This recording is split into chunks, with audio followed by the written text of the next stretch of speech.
সালাম আলাইকুম, সবাই কেমন আছেন? ওয়ালাইকুম আসসালাম ভাই, আলহামদুলিল্লাহ। আপনি কেমন আছেন? জি আছি, আমি আলহামদুলিল্লাহ ভালো আছি। আপনাদের পড়াশোনার কি হাল অবস্থা এখন? পরীক্ষা কিন্তু আর খুব বেশি দেরি নাই, হ্যাঁ হয়ে যাবে, যদিও এখনো ডেট নির্ধারিত হয়নি, তবে ডেটটা খুব দ্রুতই নির্ধারিত হয়ে যাবে। আমরা সেই জন্য বলছিলাম, মানে আমাদেরকে একটু দ্রুত ব্রড কোশ্চেনের মানে ইয়াটা যদি একটু দিয়ে দিতে পারবে তাহলে খুব ভালো ভালো হতো। হ্যাঁ, দিয়ে দিব এটা। আজকে তো 16 নম্বর ক্লাস, মোটামুটি আমরা আমাদের থিওরিটিক্যাল এবং আয়কর আইন বিষয়ক যে কোয়েশ্চেন গুলা ছিল এগুলা মোটামুটি আমরা প্রায় শেষ পর্যায়ে পৌঁছে গেছি। আয়কর আইন 2023-এর যে 345টা ধারা আছে, এর মধ্যে ইম্পর্টেন্ট যে ধারাগুলা থেকে কোয়েশ্চেন আসতে পারে পরীক্ষায়, সব কয়টা ধারায় আসলে আমরা পড়ে আসছি। এখন আমরা এই কোয়েশ্চেন গুলো সাজাইতে আমাদের জন্য সাজেশনটা সময়। দিতে স্যার ভালো হইতো স্যার।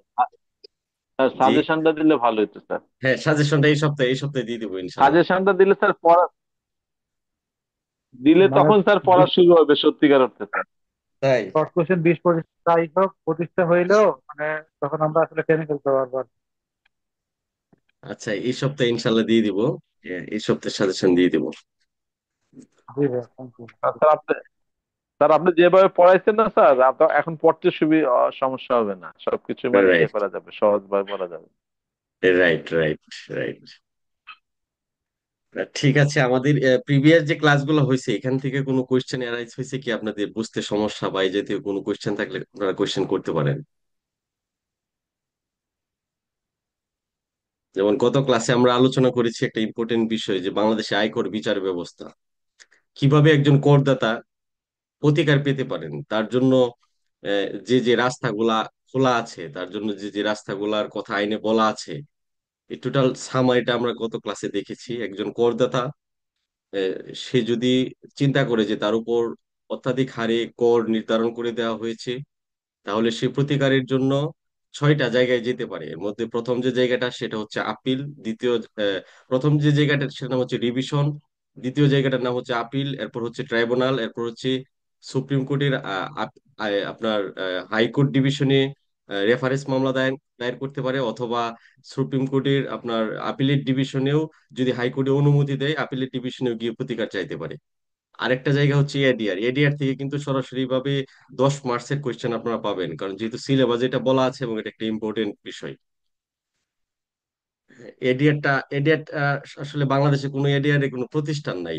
এটা বিশেষ দিক বিবেচনা করে কোনো মামলা যদি, আয়কর মামলা যদি বিচারাধীন থাকে, কোনো লিঙ্গারিং হয় মামলাটা নিষ্পন্ন করার ক্ষেত্রে, এই ক্ষেত্রে কিন্তু আসলে এডিআর এর আশ্রয় নেওয়া হয়, যাতে খুব দ্রুত এটার একটা সুরাহা হয়, এতে করদাতাও আহ, আপনার হয়, লাভবান হয়, আর ডিপার্টমেন্টও সঠিক সময়ে ট্যাক্সটা আদায় করতে পারে। এই হচ্ছে ব্যাপার আর কি। এই জন্য এডিআরটা খুব বেশি গুরুত্বপূর্ণ। সব কয়টা সব কয়টা যে আছে, প্রতিকার আছে আহ, করদাতাদের জন্য, সব কয়টাই তো আমরা সমানভাবে গুরুত্ব দিয়ে পড়বো। এর মধ্যে একটু বেশি গুরুত্ব দিব আপনার এডিআর এর যে কোয়েশ্চেন গুলো আছে ওগুলার উপরে, কারণ ওখানে সরাসরি ভাবে কিন্তু আমাদের সিলেবাসটাতে বলা আছে যে এডিআর বিধিমালা বা আয়কর বিকল্প বিরোধ নিষ্পত্তি বিধিমালা 2024। হ্যাঁ, এটা এটা 2024 সালে নতুন করে পাশ হয়েছে আর কি, আইনটা, বিধিমালাটা পাশ হয়েছে, এই জন্য এখান থেকেই কোয়েশ্চেন আসবে। আজকে আমরা আরো অনেক বেশি গুরুত্বপূর্ণ একটা ব্যাপার নিয়ে আলোচনা করব। আজকে আসলে আমাদের যে আলোচনার বিষয় সেটা হচ্ছে এখানে আপনার দানকর আইন নামে একটা আইন আছে, যেটা 1990 সালে পাশ হয়েছে। তখন থেকে অদ্যাবধি এটা চলে আসতেছে। হ্যাঁ, এখান থেকেও কোয়েশ্চেন আসবে।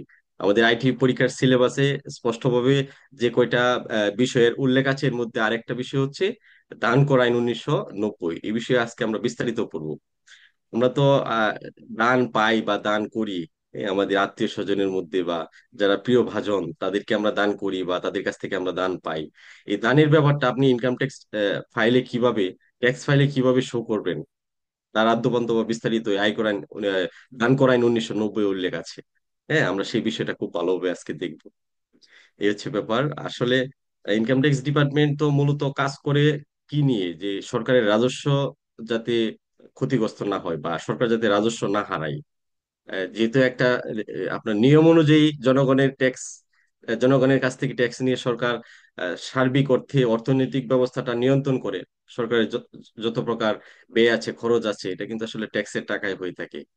ট্যাক্স বলতে এখানে বোঝানো হয়েছে আপনার আয়কর বা ইনকাম ট্যাক্স হতে পারে, ভ্যাট হতে পারে, কাস্টমস থেকে যেটা কাস্টমস ডিউটি আদায় করা হয় ওইটাও হতে পারে। এর মধ্যে আহ, যে প্রতিষ্ঠানটা সার্বক্ষণিক কাজ করতেছে সেটা হচ্ছে জাতীয় রাজস্ব বোর্ড। এই জাতীয় রাজস্ব বোর্ডের যে আহ, কিছু উইং আছে, এর মধ্যে একটা উইং হচ্ছে আয়কর বিভাগ বা income tax department. Income tax department নিয়ে আমরা মূলত ইয়া করতেছি। আমাদের যে ডেস্টিনেশন ইনকাম ট্যাক্স ফাইল নিয়ে আমাদের কাজ করা। আমরা আয়কর আইনজীবী নিবন্ধন পরীক্ষায় যদি সনদ অর্জন করতে পারি, তাহলে এই ইনকাম ট্যাক্স ডিপার্টমেন্টে শুধু কাজ করতে পারবো, এখানের পারমিশনটাই দেওয়া হচ্ছে। হ্যাঁ, কাস্টমস আর ভ্যাট ওইগুলোর জন্য কিন্তু না। কিন্তু ওই বিষয়গুলো এখানে আহ, ওতপ্রোতভাবে জড়িত। ওই বিষয়ের সম্পর্কে আপনাদের নলেজ থাকতে হবে। ওই ব্যাপারগুলো আপনি প্র্যাকটিক্যাল লাইফে যখন ইনকাম ট্যাক্স ফাইল করবেন, তখন ওই ব্যাপারগুলোও কিন্তু ওর হামেশাই চলে আসবে। ওগুলোও শিখতে হবে আস্তে আস্তে। ওগুলো সম্পর্কে আপনার কনসেপ্ট থাকতে হবে। ঠিক আছে, হ্যাঁ, তাহলে আজকে আমরা আমাদের মূল ক্লাসে চলে যাব। এর মধ্যে দুই একটা কোয়েশ্চেন যদি আপনারা করতে চান করতে পারেন। হ্যাঁ, আরো দু একজন যদি জয়েন করে, হ্যাঁ, আমরা একটু প্রশ্ন করতে অপেক্ষা। পারছিলাম। জি জি, বলেন। আসলে এটা পিছনের কথা, যদিও ওই আমরা তো, আমি বিশেষ করে আমি আরো কয়েকজন আছে, মানে আমরা পরে পরে জয়েন করেছি থার্ড ক্লাস জি পর, জি জি জি। সরি চতুর্থ ক্লাস থেকে। আচ্ছা। বেতনের, এই বেতন খাতে যেটা আমরা আসলে মিস করছি, আমাদের যদি জাস্ট আধা ঘন্টার জন্য একটা শর্ট ব্রিফ করে দিলে হয়তো আর কি। যদি লেকচার মানে রেকর্ড ক্লাস থাকতো তাহলে হয়তো জিজ্ঞেসটা করতাম না। হ্যাঁ, হ্যাঁ হ্যাঁ। জাস্ট আধা ঘন্টার জন্য যদি শীটটা একটু ব্রিফ করে দিতেন তাহলেও মোটামুটি ওই দুইটা ক্লাস আধা ঘন্টা 1 ঘন্টা করে দিলে হয়ে যেত আর কি। এই যদি দুইটা ক্লাসের একটু মেকআপ ক্লাসের ব্যবস্থা আমি করব। হ্যাঁ, মেকআপ ক্লাসের ব্যবস্থা করব। আমি তো শুরুতেই আপনাদেরকে ভর্তির সময় বলে দিছিলাম যে হ্যাঁ, যে ক্লাসগুলো চলে গেছে ওগুলা ভিডিও আছে, এগুলো দেখবেন। আর যেহেতু এই দুইটার ভিডিও টেস্ট হয়ে গেছে, আমরা আপলোড দিতে পারিনি, আমি দুইটা মেকআপ ক্লাস করব। দুইটা হয়তো বা দুইটা শীটের একটা ক্লাসে ইয়া করে দিব আপনাদের। আপনারা অংশগ্রহণ করতে পারবেন সরাসরি, নতুবা আমি ভিডিওগুলো আপলোড করে দিব। ভিডিও করে হলেও আপলোড করে দেবো, এটা মেকআপ করব। হ্যাঁ, আমরা মূল ক্লাসগুলো একটু শেষ করি। এর মাঝে যে বিষয়গুলা এখন পড়তেছি এগুলাও কিন্তু গুরুত্বপূর্ণ। এগুলা থেকেও সরাসরি ভাবে আপনি প্রশ্ন পাবেন। পিছনের যে দুইটা ক্লাসের কথা আপনি বলছেন, ঠিক আছে, আমি এই দুইটা ক্লাস মেকআপ ক্লাস নিব। এটা যেভাবেই নিই, হয়তোবা সরাসরি আপনাদের সাথেও নিতে পারি, অথবা ভিডিও আপলোড করে আপলোডও দিয়ে দিতে পারি। হ্যাঁ, আপনারা এই গ্যাপটা ইনশাল্লাহ পূরণ করতে পারবেন, সমস্যা হবে না। ঠিক আছে, তাহলে আমরা আমাদের আজকের ক্লাসে চলে যাই, কি বলেন সবাই?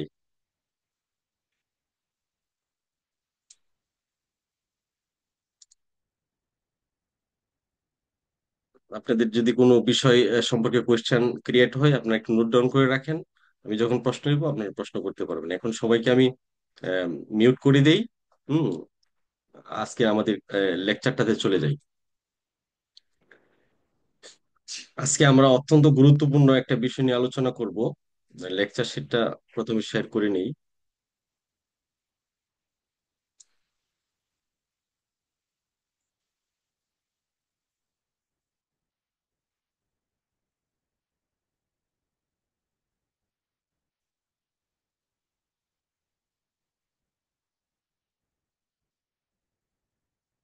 আজকে কিন্তু আমাদের মানে একে একে 16 নম্বর ক্লাসে আমরা চলে আসছি। অনেকগুলা ক্লাস অনলাইনে, এতগুলা ক্লাস আসলে কোনো প্রতিষ্ঠানেই এই ট্রেনিংটাতে দিচ্ছে না। নর্মালি অনেকগুলা ক্লাস কিন্তু আমরা অ্যানাউন্স করেছি, 20টা ক্লাস। যেহেতু এখানে ভার্সেটাইল প্রফেশনালস এর লোকজন আছে, বা আপনারা যারা আছেন এক একজন এক এক প্রফেশনে নিয়োজিত আছেন। আর এখন আর ওই ওই পড়াশোনা করার বয়সটা তো নাই স্বাভাবিকভাবে, এই জন্য অল্প অল্প করে যাতে আমরা শেষ করতে পারি, তার জন্য ক্লাসের সংখ্যাটা বেশি দেওয়া হয়েছিল। সেভাবেই আমরা আসলে এগিয়ে যাচ্ছি। আর আজকে আমাদের লেকচার 16। হুম। প্রায় একদম শুরু থেকে আমাদের সাথে আপনারা আছেন। একটা দীর্ঘ পথ আমরা পাড়ি দিচ্ছি। আর খুব বেশি ক্লাস নেই, মাত্র 4টা ক্লাস আছে। আজকের ক্লাসটা শেষ হলে আর 4টা ক্লাস থাকবে। ঠিক আছে, আজকের লেকচারে আলোচনার বিষয় কি, আলোচ্য বিষয় সমূহ হচ্ছে অনুমোদিত প্রতিনিধি। এই প্রশ্নটা আসার সম্ভাবনা 100%ই বলতে পারেন, এটা কিন্তু আসবে। অনুমোদিত প্রতিনিধির ভিতরেই আপনি আপনি যে কাজটা করতেছেন এখন আইটিপি পরীক্ষার সনদ অর্জন করার জন্য, আপনি একজন অনুমোদিত প্রতিনিধি হিসেবে কাজ করবেন। কার? করদাতা। এটা এটা সম্পর্কে আমরা আজকে দেখব। এই প্রশ্নটা কিন্তু পরীক্ষাতে আসার সম্ভাবনা 100% ধরে নিতে পারেন। আর ইলেকট্রনিক কর ব্যবস্থা এখন যতটা পৃথিবীটা এগিয়ে যাচ্ছে দ্রুত গতিতে, তার অন্যতম কারণ হচ্ছে যে ইলেকট্রনিক বিভিন্ন পদ্ধতি ব্যবহার করার সুযোগ হয়েছে এই জন্য। তো ইলেকট্রনিক পদ্ধতিতেও এখন ইনকাম ট্যাক্স ফাইল সাবমিট করা যায়, সরকার এই সুযোগটা করে দিয়েছে। শুধু বাংলাদেশে না, এটা পৃথিবীর প্রায় অনেকগুলা কান্ট্রিতে ইলেকট্রনিক পদ্ধতিতে কর ব্যবস্থাপনাটা উদ্ভব হয়েছে, এবং এটা দীর্ঘদিন ধরে প্রায় চলে আসতেছে, 5-7 বছর ধরেই বাইরের কান্ট্রিগুলোতে চলে আসতেছে। বাংলাদেশে অলরেডি 2-3 বছর হয়ে গেছে যে ইলেকট্রনিক পদ্ধতিতে আপনি রিটার্ন সাবমিট করতে পারতেছেন, ই রিটার্ন যেটাকে বলা হয়। তো এই বিষয়েও আয়কর আইনে কিন্তু স্পষ্টভাবে বলা আছে যে ইলেকট্রনিক কর ব্যবস্থাটা কেমন হতে পারে, এটা বিধি ধারা, এটা নিয়ম দ্বারা, আদেশ দ্বারা, এসআরও দ্বারা বোর্ড নির্ধারণ করে দিবে। আরেকটা বিষয় আলোচনা করবো, সেটা হচ্ছে দান কর আইন 1990। দান কর আইন 1990 সম্পর্কে বিস্তারিত আজকে আমরা আলোচনা করবো, আর দান কর রিটার্নটা কেমন সেটার পরিচিতি নিব। আয়কর আইন 2023-এ 345টা ধারা আছে, 25টা অংশ আছে, আর 8টা তফসিল আছে। ধারাগুলাতে বলা আছে যে কিভাবে একজন করদাতা এবং আয়কর বিভাগ কর নির্ধারণ করবে, কর আদায় করবে। তো এখানে এই অংশ 23, যেটা অংশ 23-এ বলা আছে, একটা ব্যাপার নিয়ে অংশ 23টা সাজানো হয়েছে, সেটা হচ্ছে অনুমোদিত প্রতিনিধি। অনুমোদিত প্রতিনিধি কে, এরকম 5 নম্বরের কোয়েশ্চেন আসতে পারে, বা অনুমোদিত প্রতিনিধি কারা কারা, 5 নম্বরের কোয়েশ্চেন আসতে পারে। অথবা অনুমোদিত প্রতিনিধি সম্পর্কে বিস্তারিত লিখুন, এটা 10 নম্বরের প্রশ্ন আসতে পারে।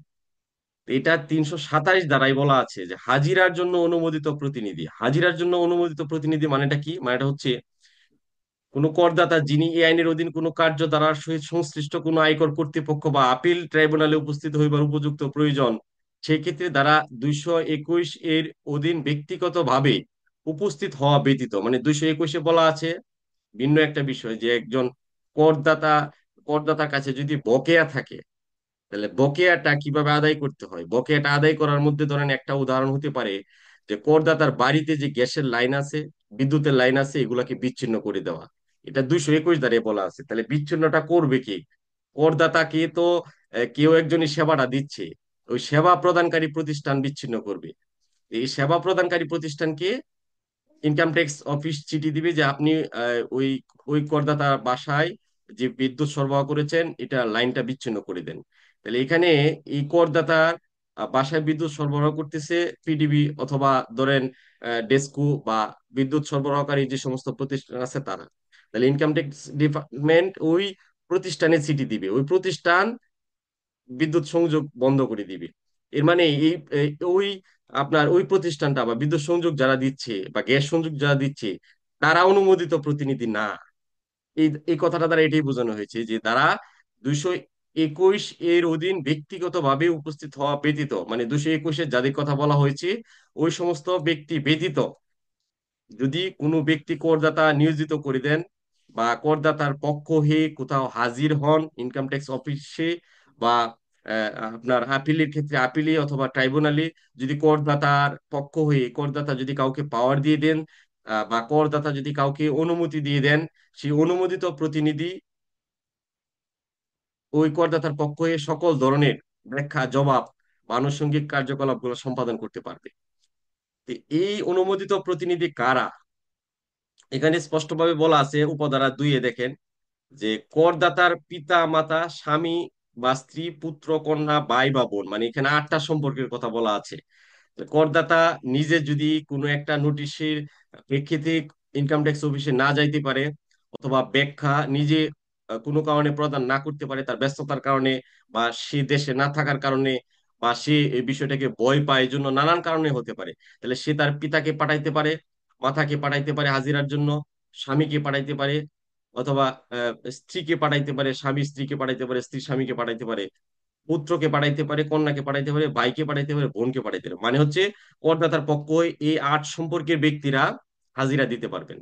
তাহলে তারা হচ্ছে আয়কর আইন 2023 অনুযায়ী ওই করদাতার পক্ষের অনুমোদিত প্রতিনিধি। অনুমোদিত প্রতিনিধি কারা? একজন করদাতার পক্ষ হয়ে যারা কাজ করতে পারেন তাদেরকে অনুমোদিত প্রতিনিধি বলা হয়। এর মধ্যে একটা গোত্র হচ্ছে পিতা মাতা, মানে করদাতার পিতা মাতা, স্বামী স্ত্রী, পুত্র কন্যা, ভাই বোন, এই 8 সম্পর্কের যে কেউ একজন হতে পারে। খ নম্বরে বলা আছে যে করদাতার কোনো পূর্ণকালীন নিয়মিত কর্মচারী, একটা করদাতার একটা ব্যবসা প্রতিষ্ঠান থাকতে পারে, ওই ব্যবসা প্রতিষ্ঠানের যে ম্যানেজার বা এই ব্যবসা প্রতিষ্ঠানের একজন সেলসম্যান হতে পারে, এই ব্যবসা প্রতিষ্ঠানে নিয়োজিত কোনো কর্মচারী যদি থাকে, ওই কর্মচারীও করদাতার প্রতিনিধি হিসেবে ইনকাম ট্যাক্স অফিসে বিভিন্ন কারণে যেতে পারে। হ্যাঁ, ইনকাম ট্যাক্স অফিসের নোটিশের প্রেক্ষিতে হাজিরা দিতে পারে, অথবা আপিলে শুনানির জন্য যেতে পারে। নানান কারণে করদাতার পক্ষ হয়ে ওই করদাতার যে নিয়মিত কর্মচারী, সে একজন পূর্ণকালীন নিয়মিত কর্মচারী হতে হবে তাকে, তাহলে সেই কর্মচারী করদাতার পক্ষ হয়ে কাজ করতে পারবে। আমার এখানে দেখা গেছে যে একজন ব্যবসায়ী সে তার একটা ইনকাম ট্যাক্স ফাইল আছে, মোটামুটি বড় ধরনের ব্যবসায়ী, আমদানি ব্যবসা করে, তাহলে তার কোনো লয়ার নাই। হ্যাঁ, সে লয়ার নিয়োগ করে নাই, ওরকম আইটিপি বা অ্যাডভোকেট নিয়োগ করে নাই। তার অফিসের যে ম্যানেজার আছে, ম্যানেজারে আইসে এই কাজগুলা করে, সে মোটামুটি এই কাজগুলা পারে বা আয়কর ফাইল তৈরি করতে পারে। তাহলে তা সে যে আসতেছে, আমরা তাকে এই সুযোগটা দিচ্ছি যে ঠিক আছে আপনি কাজ করতে পারবেন। এটা কেন দিচ্ছি, সুযোগটা তাকে দিতে হচ্ছে, না দেওয়ার কোনো উপায় নেই। কারণ হচ্ছে সে হচ্ছে তার ওই ওই করদাতা প্রতিষ্ঠানের কর্মচারী। তাহলে করদাতা প্রতিষ্ঠানের কর্মচারী যদি আসে কোনো কারণে করদাতার পক্ষ হয়ে হাজিরা দেওয়ার জন্য বা কোনো কাগজ সাবমিট করার জন্য বা কোনো কাগজ নেওয়ার জন্য, তাহলে আমরা তাকে এই কাগজ দিতে বাধ্য, কারণ আইনে এটা স্পষ্টভাবে বলা আছে। এরপরে 3 নাম্বার যে ব্যক্তিটা, সেটা হচ্ছে আইনজীবী, যেটার জন্য আমরা কাজ করতেছি। এই কর আইনজীবী কারা, এটার আবার এখানে একটা বর্ণনা দেওয়া আছে। কর আইনজীবী হিসেবে অভিহিত হবেন কারা কারা। বাংলাদেশ বার কাউন্সিলে আইনজীবী হিসেবে নিবন্ধিত কোনো ব্যক্তি, মানে অ্যাডভোকেট যারা আছেন, হ্যাঁ, বা বার কাউন্সিলের সনদ যাদের আছে, তারা কোর আইনজীবী হিসেবে কাজ করতে পারবে, তাদেরকে আলাদাভাবে সনদ নিতে হবে না। তাহলে কোর আইনজীবী আর কি হতে পারেন? একজন অনুশীলনকারী চার্টার্ড অ্যাকাউন্টেন্ট, সিএ যাদেরকে বলা হয়, চার্টার্ড অ্যাকাউন্টেন্টের সনদ যাদের আছে, তারাও কোর আইনজীবী হিসেবে কাজ করতে পারবে। অনুশীলনকারী cost and management accountant, cost and management accountant যারা, যাদের কস্ট এন্ড ম্যানেজমেন্টের উপর ডিগ্রি আছে বা সনদ আছে, তারাও কর আইনজীবী হিসেবে কাজ করতে পারবেন। অনুশীলনকারী চার্টার্ড সেক্রেটারিজ অফ বাংলাদেশ, এটা একটা স্বাভাবিকভাবে একটা প্রতিষ্ঠান, ওই প্রতিষ্ঠানের সদস্য যদি থাকে, এই চার্টার্ড সেক্রেটারিজ অফ বাংলাদেশের সদস্য যদি কেউ থাকে, তাহলে সেও কর আইনজীবী হিসেবে কাজ করতে পারবেন। আর উপকর কমিশনারের নিম্নে নহে এরূপ পদে কমপক্ষে 5 বৎসরের জন্য আয়কর কর্তৃপক্ষ হিসেবে কাজ করিয়াছেন এমন কোন ব্যক্তিও কর আইনজীবী হিসেবে কাজ করতে পারে। তাহলে যিনি ইনকাম ট্যাক্স ডিপার্টমেন্টে কাজ করছে, এবং কমপক্ষে উপকর কমিশনারের নিম্নে না, কমপক্ষে উপকর কমিশনার পদে 5 বছর ছিল বা তার উপরে যুগ্ম কর কমিশনার হিসেবে ছিল কিছুদিন, অথবা অতিরিক্ত কর কমিশনার হিসেবে ছিল বা কমিশনার হিসেবে ছিল, সেটা যে যে পোস্টই হোক না কেন, সে পোস্টটা অবশ্যই উপকর কমিশনার যে পোস্টটা, এই পোস্টটার সহ এটার উপরের দিকে হতে হবে। তার নিচের কোনো পোস্টের যদি সে 20 বছর চাকরিও করে, তাহলে সে কর আইনজীবী হিসেবে আইনে তাকে সুযোগ দেওয়া হয়নি। হয়তো বাস্তবিক অর্থে অনেক স্টাফরা বা কর্মচারীরা দেখা গেছে যে ইনকাম ট্যাক্স প্র্যাকটিস করতেছে, তাহলে এটা আইনের বৈধতা কিন্তু নাই। আইনের বৈধতা যাদের কি দেওয়া আছে তাদের সম্পর্কে এখানে বলা আছে। এরপরে 6 নম্বরে আরেকজন ব্যক্তি হতে পারে বোর্ড কর্তৃক কোর আইনজীবী হিসেবে সনদপ্রাপ্ত কোনো ব্যক্তি, যেটার জন্য আমরা ফাইট করতেছি, আমরা আজকে এখানে আমাদের প্ল্যাটফর্মে যুক্ত হয়েছি। সেটা হচ্ছে বোর্ড কর্তৃক কোর আইনজীবী হিসেবে সনদ প্রদান করবে আমাদেরকে। হ্যাঁ, কোর আইনজীবী হিসেবে সনদ পাবো আমরা এই পরীক্ষাটা দেওয়ার মাধ্যমে। এটার জন্য আসলে আমরা ফাইট করতেছি। তাহলে আমরা যে সনদটা যদি পাই, তাহলে আমরা কোর আইনজীবী হিসেবে আমাদের টাইটেলে লিখতে পারবো। তাহলে খুব সহজভাবে এখানে ব্যাপারটা দেখে নেন। সেটা হচ্ছে অনুমোদিত প্রতিনিধি কারা। 3 ধরনের গুত্ত আছে যারা অনুমোদিত প্রতিনিধি, করদাতার পক্ষ হয়ে কাজ করতে পারে।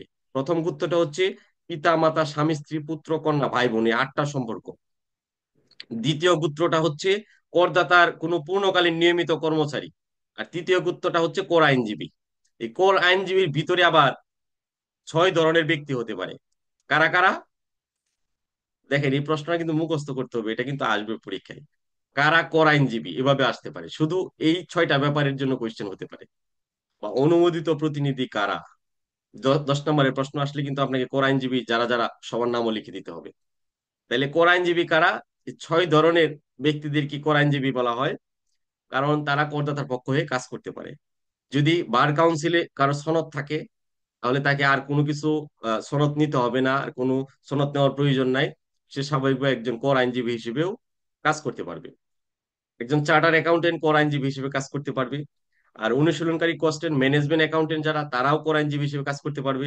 অনুশীলনকারী চার্টার সেক্রেটারিজ অফ বাংলাদেশের সদস্য হলে সেও কর আইনজীবী হিসেবে কাজ করতে পারবে।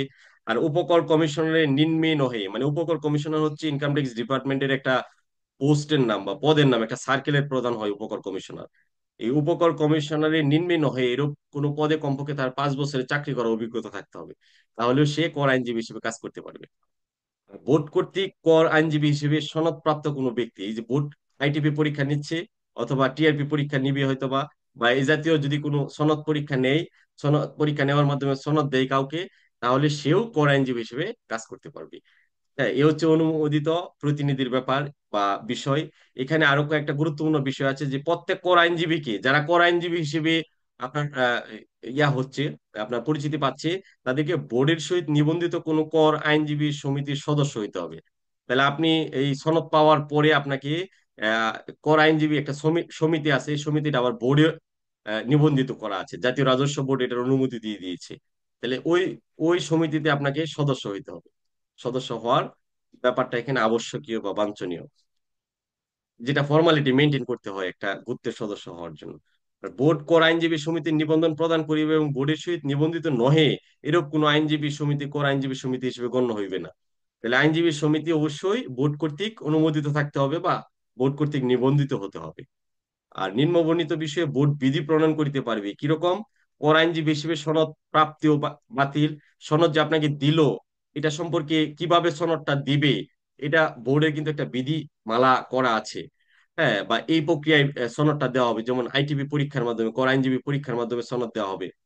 এই যে একটা বিধি বা নিয়ম তৈরি করলো, এটা ক্ষমতা কে রাখে? জাতীয় রাজস্ব বোর্ড। কর আইনজীবীর আচরণ বিধি, কর আইনজীবী কোন ধরনের কাজগুলা করলে পরে তার সনদ বাতিল হবে, বা তাকে কিভাবে চলতে হবে, কিভাবে ক্লায়েন্টদের সাথে তার ব্যবহার করা উচিত, এই সংক্রান্ত আচরণ বিধিও কিন্তু আসলে বোর্ড বিভিন্ন সময় সময় নির্দেশনা দিয়ে থাকে। এই হচ্ছে ব্যাপার। আরেকটা ব্যাপার হচ্ছে কর আইনজীবী হিসেবে প্রতিনিধিত্বের অযোগ্যতা, যে কোন কোন বিষয়গুলা আহ ঘটে গেলে কর আইনজীবী সে তার সনদ হারাবে, বা কর আইনজীবী হিসেবে সে পরীক্ষা দিতে পারবে না, বা কর আইনজীবী হিসেবে কাজ করতে পারবে না, এটাও কিন্তু বোর্ড নির্ধারিত করে দিবে। আর কর আইনজীবীর শৃঙ্খলা বা আপিল, কর আইনজীবী কিরকম ভাবে তার প্রফেশনাল দিকটা এগিয়ে নেওয়া উচিত, এটাও বোর্ড তদারকি করে। বা কর আইনজীবী সাংঘাতিকভাবে যদি কোনো ছল ছাতুরি করে, ফ্রড করে করদাতার সাথে, এই ক্ষেত্রে কিন্তু বোর্ড এটার একটা অ্যাকশন নিতে পারবে। হ্যাঁ, অথবা ট্যাক্স যে স্বাভাবিকভাবে যদি ট্যাক্সে ফাঁকি দেওয়ার চেষ্টা করে কোনো কর আইনজীবী, তাহলে এটা কিন্তু করদাতার দোষ অনেক সময় নাও থাকতে পারে, কর আইনজীবীর থাকতে পারে। এটা কিন্তু বোর্ড এই শৃঙ্খলাটা নিয়ন্ত্রণ করে বা করবে বা অ্যাকশন নিবে আপনার বিরুদ্ধে।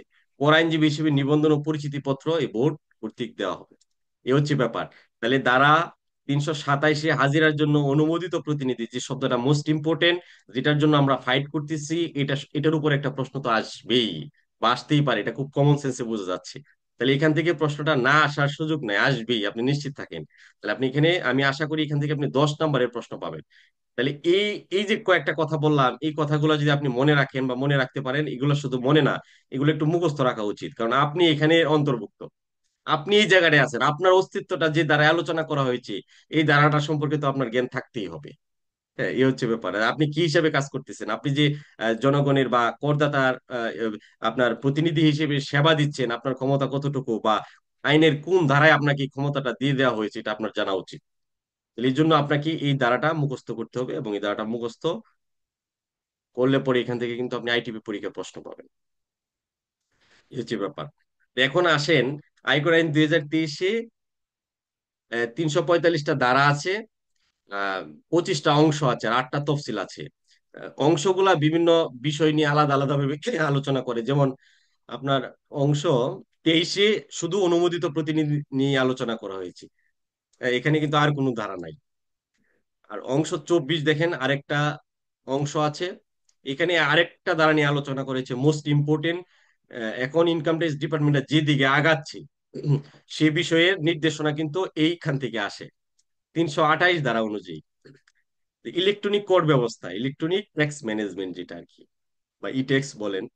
এখন যে আমরা সচরাচর আপনি শব্দটা শুনে থাকবেন যে ই রিটার্ন, মানে রিটার্নটা আয়কর অফিসে একজন করদাতা জমা দিয়ে আসে বা আগে আসতো।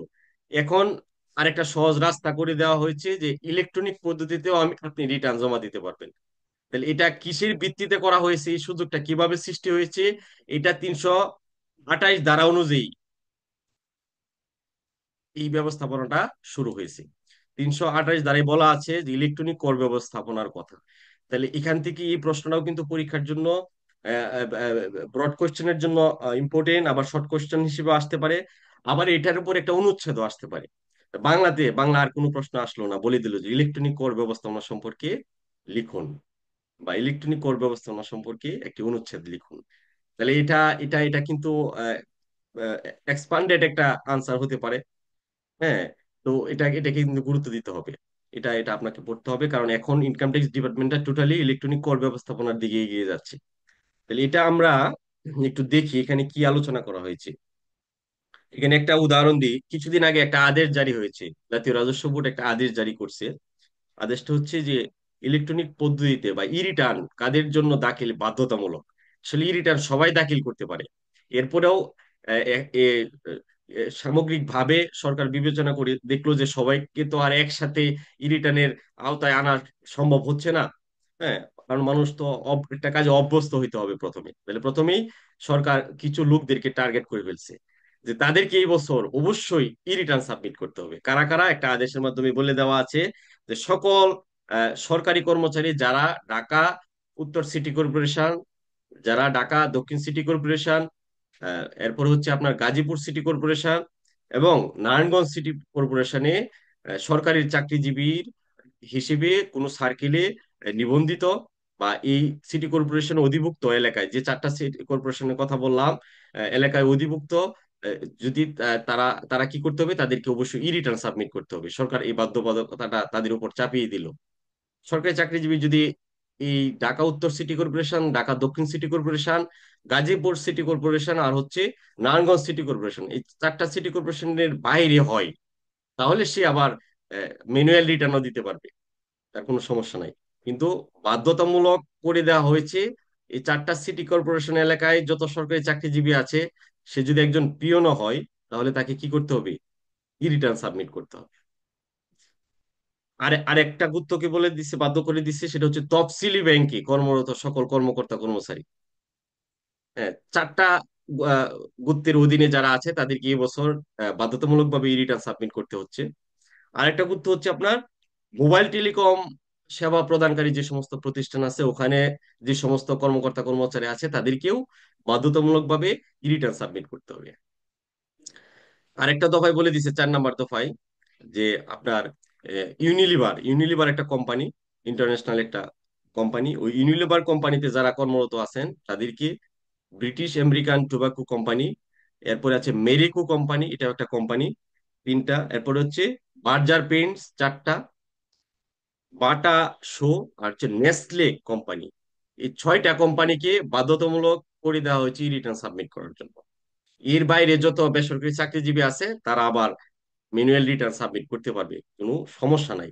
ইচ্ছা করলে আপনার রিটার্ন সবাই দাখিল করতে পারবে, কিন্তু যাদেরকে বাধ্য করে দেওয়া হয়েছে, হ্যাঁ, এই আদেশের মাধ্যমে তাদেরকে অবশ্যই রিটার্ন সাবমিট করতে হবে। তাহলে এই ক্ষমতাটা আসছে ওখানে, ওই আদেশটার মধ্যে বলা আছে যে আয়কর আইন 2023-এর 328 ধারা অনুযায়ী ই রিটার্ন সাবমিট করার বিষয়ে নিম্নোক্ত ব্যক্তি ব্যক্তিগণকে অবশ্যই এই বছর রিটার্ন সাবমিট করতে হবে। তাহলে এখানে কিন্তু 328 ধারাটা কেন বলছে, কারণ এই 328 ধারাতে একমাত্র আপনার ইলেকট্রনিক কোড ব্যবস্থা নিয়ে আলোচনা করা হয়েছে।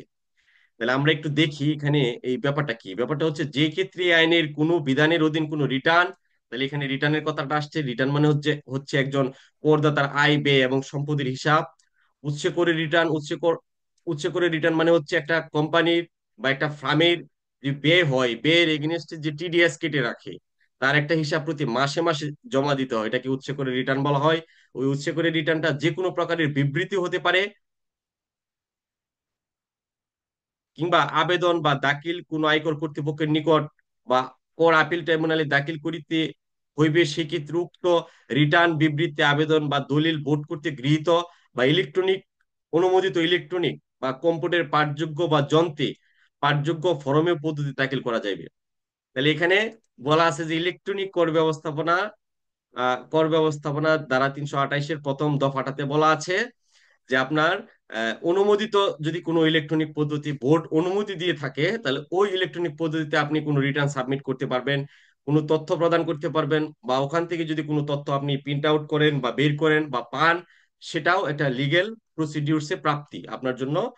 আপনার এটা একটা মানে যোগাযোগের একটা মাধ্যম এই ইলেকট্রনিক পদ্ধতিটা। তাহলে এটার কথা বলা আছে 328 ধারার উপধারা 1-এ। 328 ধারা উপধারা 2-এ বলা আছে, যদি বোর্ড কর্তৃক গৃহীত বা অনুমোদিত নির্দিষ্ট কম্পিউটার বা ইলেকট্রনিক সিস্টেমে বোর্ড কর্তৃক অনুমোদিত হতে হবে। তাহলে বোর্ড কর্তৃক তো অনুমোদন করে দিচ্ছে, কম্পিউটার বা মোবাইলের মাধ্যমে আপনি রিটার্ন সাবমিট করতে পারবেন, বা ওই আপনি ওইটার মাধ্যমে বিভিন্ন তথ্য আদান প্রদান করতে পারবেন ইনকাম ট্যাক্স অফিসের সাথে। হ্যাঁ, ই রিটার্নটা সাধারণত মোবাইলে সাবমিট করা যায় না, কম্পিউটারে সাবমিট করতে হয়, বা মোবাইলে এটা এই স্টোরেজটা নেয় না। তো যেটা বলছিলাম যে এই যে বোর্ড কর্তৃক যেটা অনুমোদিত ওই ইলেকট্রনিক সিস্টেমে আপনার আপনার কাছে কোনো নোটিশ, আদেশ, চাহিদাপত্র, সনদপত্র, যোগাযোগ পত্র বা প্রাপ্তি স্বীকারপত্র আপনি আপনার কাছে আসতে পারে বা আপনি চাইতে পারেন আয়কর অফিসে। তাহলে এই মাধ্যমে ইলেকট্রনিক সিস্টেমে যদি আপনি প্রদান করেন অথবা পান, তাহলে সেটা বৈধ বা আইনে এটা ব্যত্যয় হবে না। হুম। একই রকম কাজ করা যাবে। আপনি সশরীরে গিয়ে যে রিটার্নটা দিলেন, এটার এগেনস্টে যে প্রাপ্তি স্বীকারপত্র আপনি পাবেন সেটা, আর ইলেকট্রনিক বা ই রিটার্নের মাধ্যমে যে রিটার্নটা সাবমিট করবেন, এটার এগেনস্টে আপনাকে যে প্রাপ্তি স্বীকারপত্র দেওয়া হবে, দুটা একই রকম কাজ করবে। আপনি কোনো সেবা নিতে গেলে দুটা একই রকম কাজ করবে, এটার মধ্যে কোনো পার্থক্য থাকবে না। এই হচ্ছে ব্যাপার আর কি, কারণ এটা অনুমোদিত সিস্টেম। 3 নাম্বার উপধারায় বলা আছে, বোর্ড এই আইনের কোন বিধানের অধীন আয়কর কর্তৃপক্ষের নিকট কোর আপিল ট্রাইব্যুনালে কোন প্রকার হাজিরা বা শুনানির বিষয় দিয়ে ইলেকট্রনিক মাধ্যমে নিশ্চিত কল্পে যে কোনো কম্পিউটার বা ইলেকট্রনিক সিস্টেমে উন্নয়ন, ব্যবহার, প্রচলন ও ব্যবহার করিতে পারিবে, এবং উক্ত সিস্টেমের মাধ্যমে হাজিরা প্রদান ও শুনানির নিশ্চিতে প্রয়োজনীয় আদেশ জারি করিতে পারবে। তার মানে এমন হয়তো বা কিছুদিন পরে চলে আসবে যে যে মামলাগুলো আপিল হয়েছে, হ্যাঁ, একজন অনুমোদিত প্রতিনিধি আপিলে শুনানিতে সরাসরি তার যাওয়া লাগবে না। সে এভাবে মোবাইলের সামনে বসে বা কম্পিউটারের সামনে বসে ওই আপিলের যে বিচারক আছেন বা আপিলের যে কমিশনাররা থাকবেন তাদের সাথে মুভমেন্ট করতে পারবে। এটা দ্বারা এটাই বোঝানো হয়েছে। এটা হয়তো বা এখনো শুরু হয়নি, কিন্তু এটা বোর্ড যে কোনো সময় আদেশটা জারি করে দিতে পারে। এই হচ্ছে ব্যাপার আর কি, এটা আগে থেকে আইনটা করে রাখা হয়েছে। বোর্ড বিশেষ আদেশ দ্বারা কোনো নির্দিষ্ট ব্যক্তি শ্রেণী বা নির্দিষ্ট শ্রেণী আয়ের ক্ষেত্রে ইলেকট্রনিক মাধ্যমে উৎসে করে রিটার্ন যে কোনো প্রকারের বিবৃতি, আবেদন বা দলিল কোনো আয়কর কর্তৃপক্ষের নিকট বা কর আপিল ট্রাইব্যুনালে দাখিল বাধ্যতামূলক করিতে পারে। বলে দিতে পারে যে আপনার সকল কাগজপত্র এখন আর ম্যানুয়ালি নেওয়া হবে না, সব কাগজপত্র নেওয়া হবে ইলেকট্রনিক সিস্টেমে। তাহলে এটা বাধ্যতামূলক যে কোনো সময় বোর্ড করে দিতে পারে। এখন যেরকম কিছু কিছু ব্যক্তিদের জন্য ই রিটার্ন সাবমিট করা বাধ্যতামূলক করে দিছে, হয়তো বা আগামী 5 বছর বা 10 বছর পরে টোটাল প্রসিডিউরসটাই ইলেকট্রনিক পদ্ধতিতে চলে আসতে পারে। তাহলে আপনি যদি একটা কোম্পানির বা একজন করদাতার ট্যাক্স কনসালটেন্ট বা অ্যাডভাইজার হিসেবে নিয়োগপ্রাপ্ত হন, তাহলে আপনাকে হয়তো বা এই ইলেকট্রনিক পদ্ধতিতে কাজ করতে হতে পারে। কেন? কারণ এটা আইনে কিন্তু স্পষ্টভাবে বলা আছে। কারণ বর্তমান এই সময়টাতে, গ্লোবালাইজেশনের এই সময়টাতে ইলেকট্রনিক মাধ্যমে আপনার সময় এবং শ্রমের অনেক লাঘব করা যায়। খুব সহজে একটা কাজ করা যায়। এটার অনেক উপকারিতা বা অ্যাডভান্টেজ হয়তোবা সমগ্র বিশ্ব দেখতেছে, বা এখানে তথ্যগুলা খুব সুচারুভাবে সংরক্ষণ করা যায়, যে কারণে হয়তো বোর্ড টোটাল প্রক্রিয়াটাকেই আপনার ইলেকট্রনিক ট্যাক্স ম্যানেজমেন্টে নিয়ে আসতে পারে। এখনই হয়তো বা একটা নির্দিষ্ট একটা অংশ এই ইলেকট্রনিক ট্যাক্স ব্যবস্থাপনার অধীনে চলে গেছে। হ্যাঁ, হয়তো বা এক সময় দেখা যাবে টোটাল প্রসিডিওরসটাই ইলেকট্রনিক ট্যাক্স ম্যানেজমেন্টের অধীনে চলে আসতে পারে, এই ধারা 328-এর অধীনে চলে আসতে পারে। তাহলে দেখা যাবে এটার এগেনস্টে বোর্ড অনেকগুলো বিধিমালা জারি করতে পারে, এসআরও জারি করতে পারে এটার উপর। হয়তো বা এখানে ইলেকট্রনিক কর ব্যবস্থা সম্পর্কে কিন্তু আয়কর আইন 2023 যে 345টা ধারা আছে আর কোথাও বলা নাই, শুধুমাত্র এই 328 দ্বারাই বলা আছে। তাহলে এটার উপর ভিত্তি করে হয়তো বা একটা সময় টোটাল ইনকাম ট্যাক্সটা চলে আসতে পারে, বা এখনই তো একটা অংশ চলে আসছে। সেটা খুব বেশি দূর নয়। হ্যাঁ, অল্প হয়তো বা 5-7 বছর পরই দেখবেন আপনি বেশিরভাগ কাজেই এই ইলেকট্রনিক পদ্ধতিতে হচ্ছে।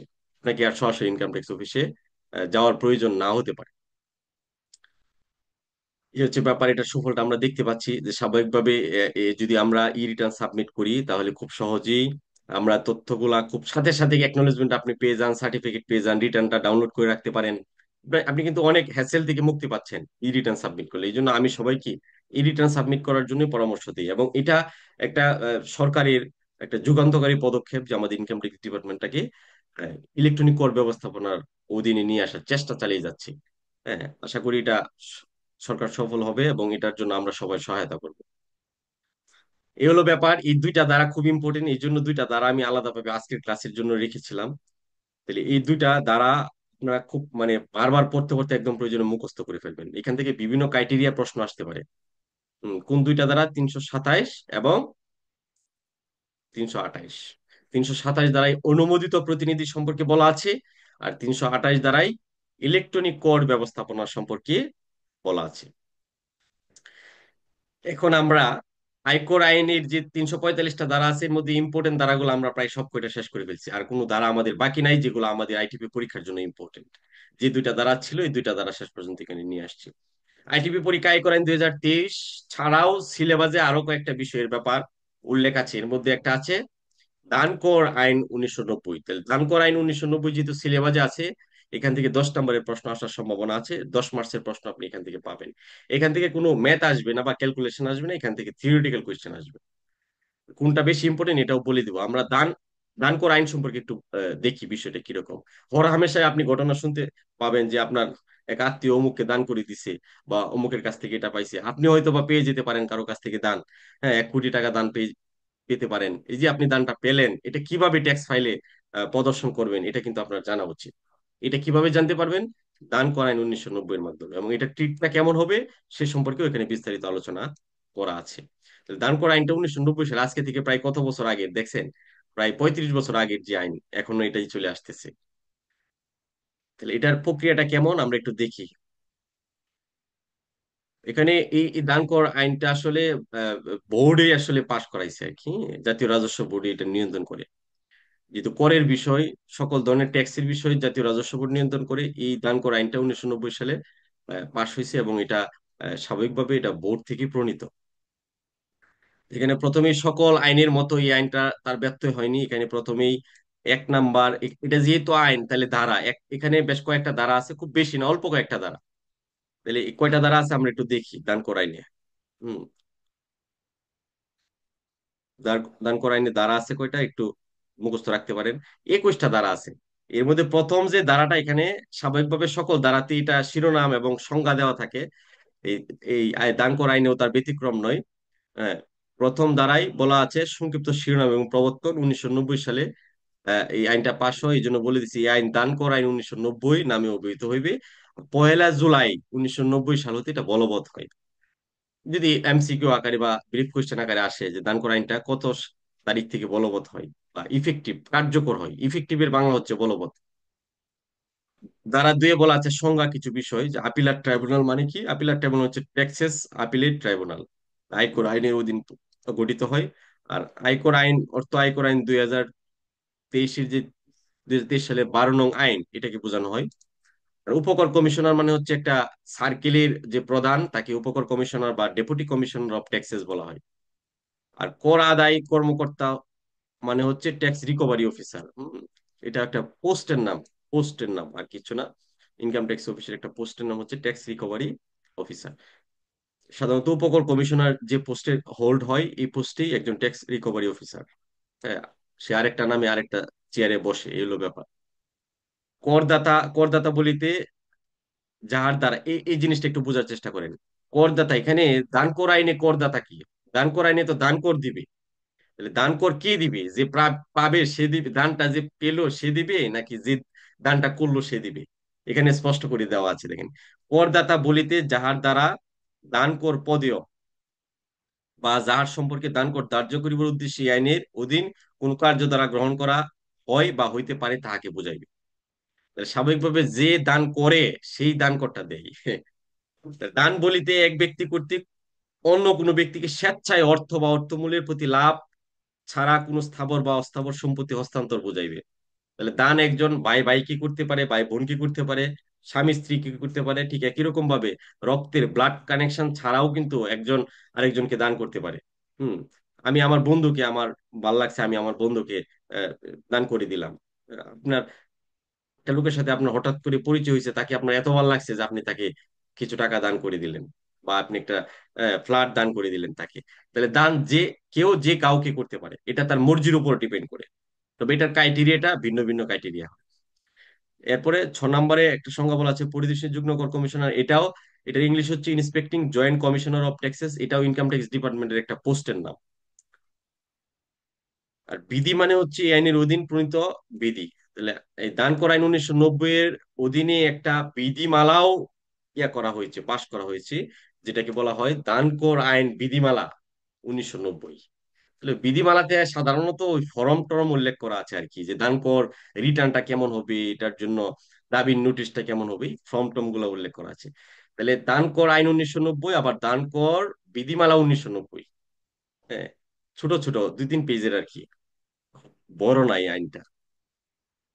এই আইনের ব্যবহৃত হয়েছে অথচ সংজ্ঞায়িত হয় না, এরকম যদি কোনো ওয়ার্ড শব্দ থাকে যেটা কনফ্লিক্ট তৈরি করতে পারে, তাহলে সেটা আয়কর আইনের সংজ্ঞায়িত যদি করা থাকে ওইখানে এটার স্পষ্টীকরণ পাওয়া গেলে ওইটা অনুযায়ী কাজ করতে হবে।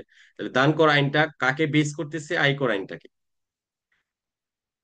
তাহলে দান কর ধার্যকরণ জিনিসটা কি দেখেন, দান কর ধার্যকরণ মানে হচ্ছে এই আইনের অন্যান্য বিধান সাপেক্ষে 1 জুলাই 1990 সাল হইতে কোনো ব্যক্তি কর্তৃক কোনো আর্থিক বছরে কৃত সকল দানের উপর তফসিলে বর্ণিত হারে কর ধার্য হইবে। মানে একটা ব্যক্তি যদি দান করে, মানে বছর আর্থিক বছরে কৃত, কৃত মানে করা আর কি, দান করা। তাহলে এখন বলা হচ্ছে যে একটা ব্যক্তি যদি দান করে, তাহলে এই দানের উপর কর দিতে হবে, এটা কি বলা হচ্ছে? দান কর ধার্যকরণ। 4 নাম্বার ব্যাপারটা মোস্ট ইম্পর্টেন্ট, দান যে কেউ যে কাউকে করতে পারে, কোনো বাধা নাই। আপনার যাকে ইচ্ছা আপনি তাকে দান করতে পারবেন।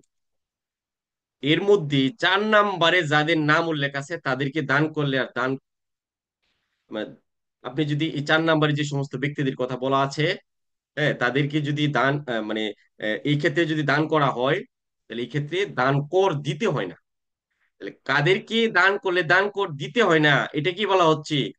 যে দানের ক্ষেত্রে অব্যাহতি, মানে এটা হচ্ছে অব্যাহতি মানে এক্সেমটেড, আমরা আয়কর আইনে পড়ে আসছি বারবার, মানে কর অব্যাহতি, এক্সেমটেড, কর মুক্ত।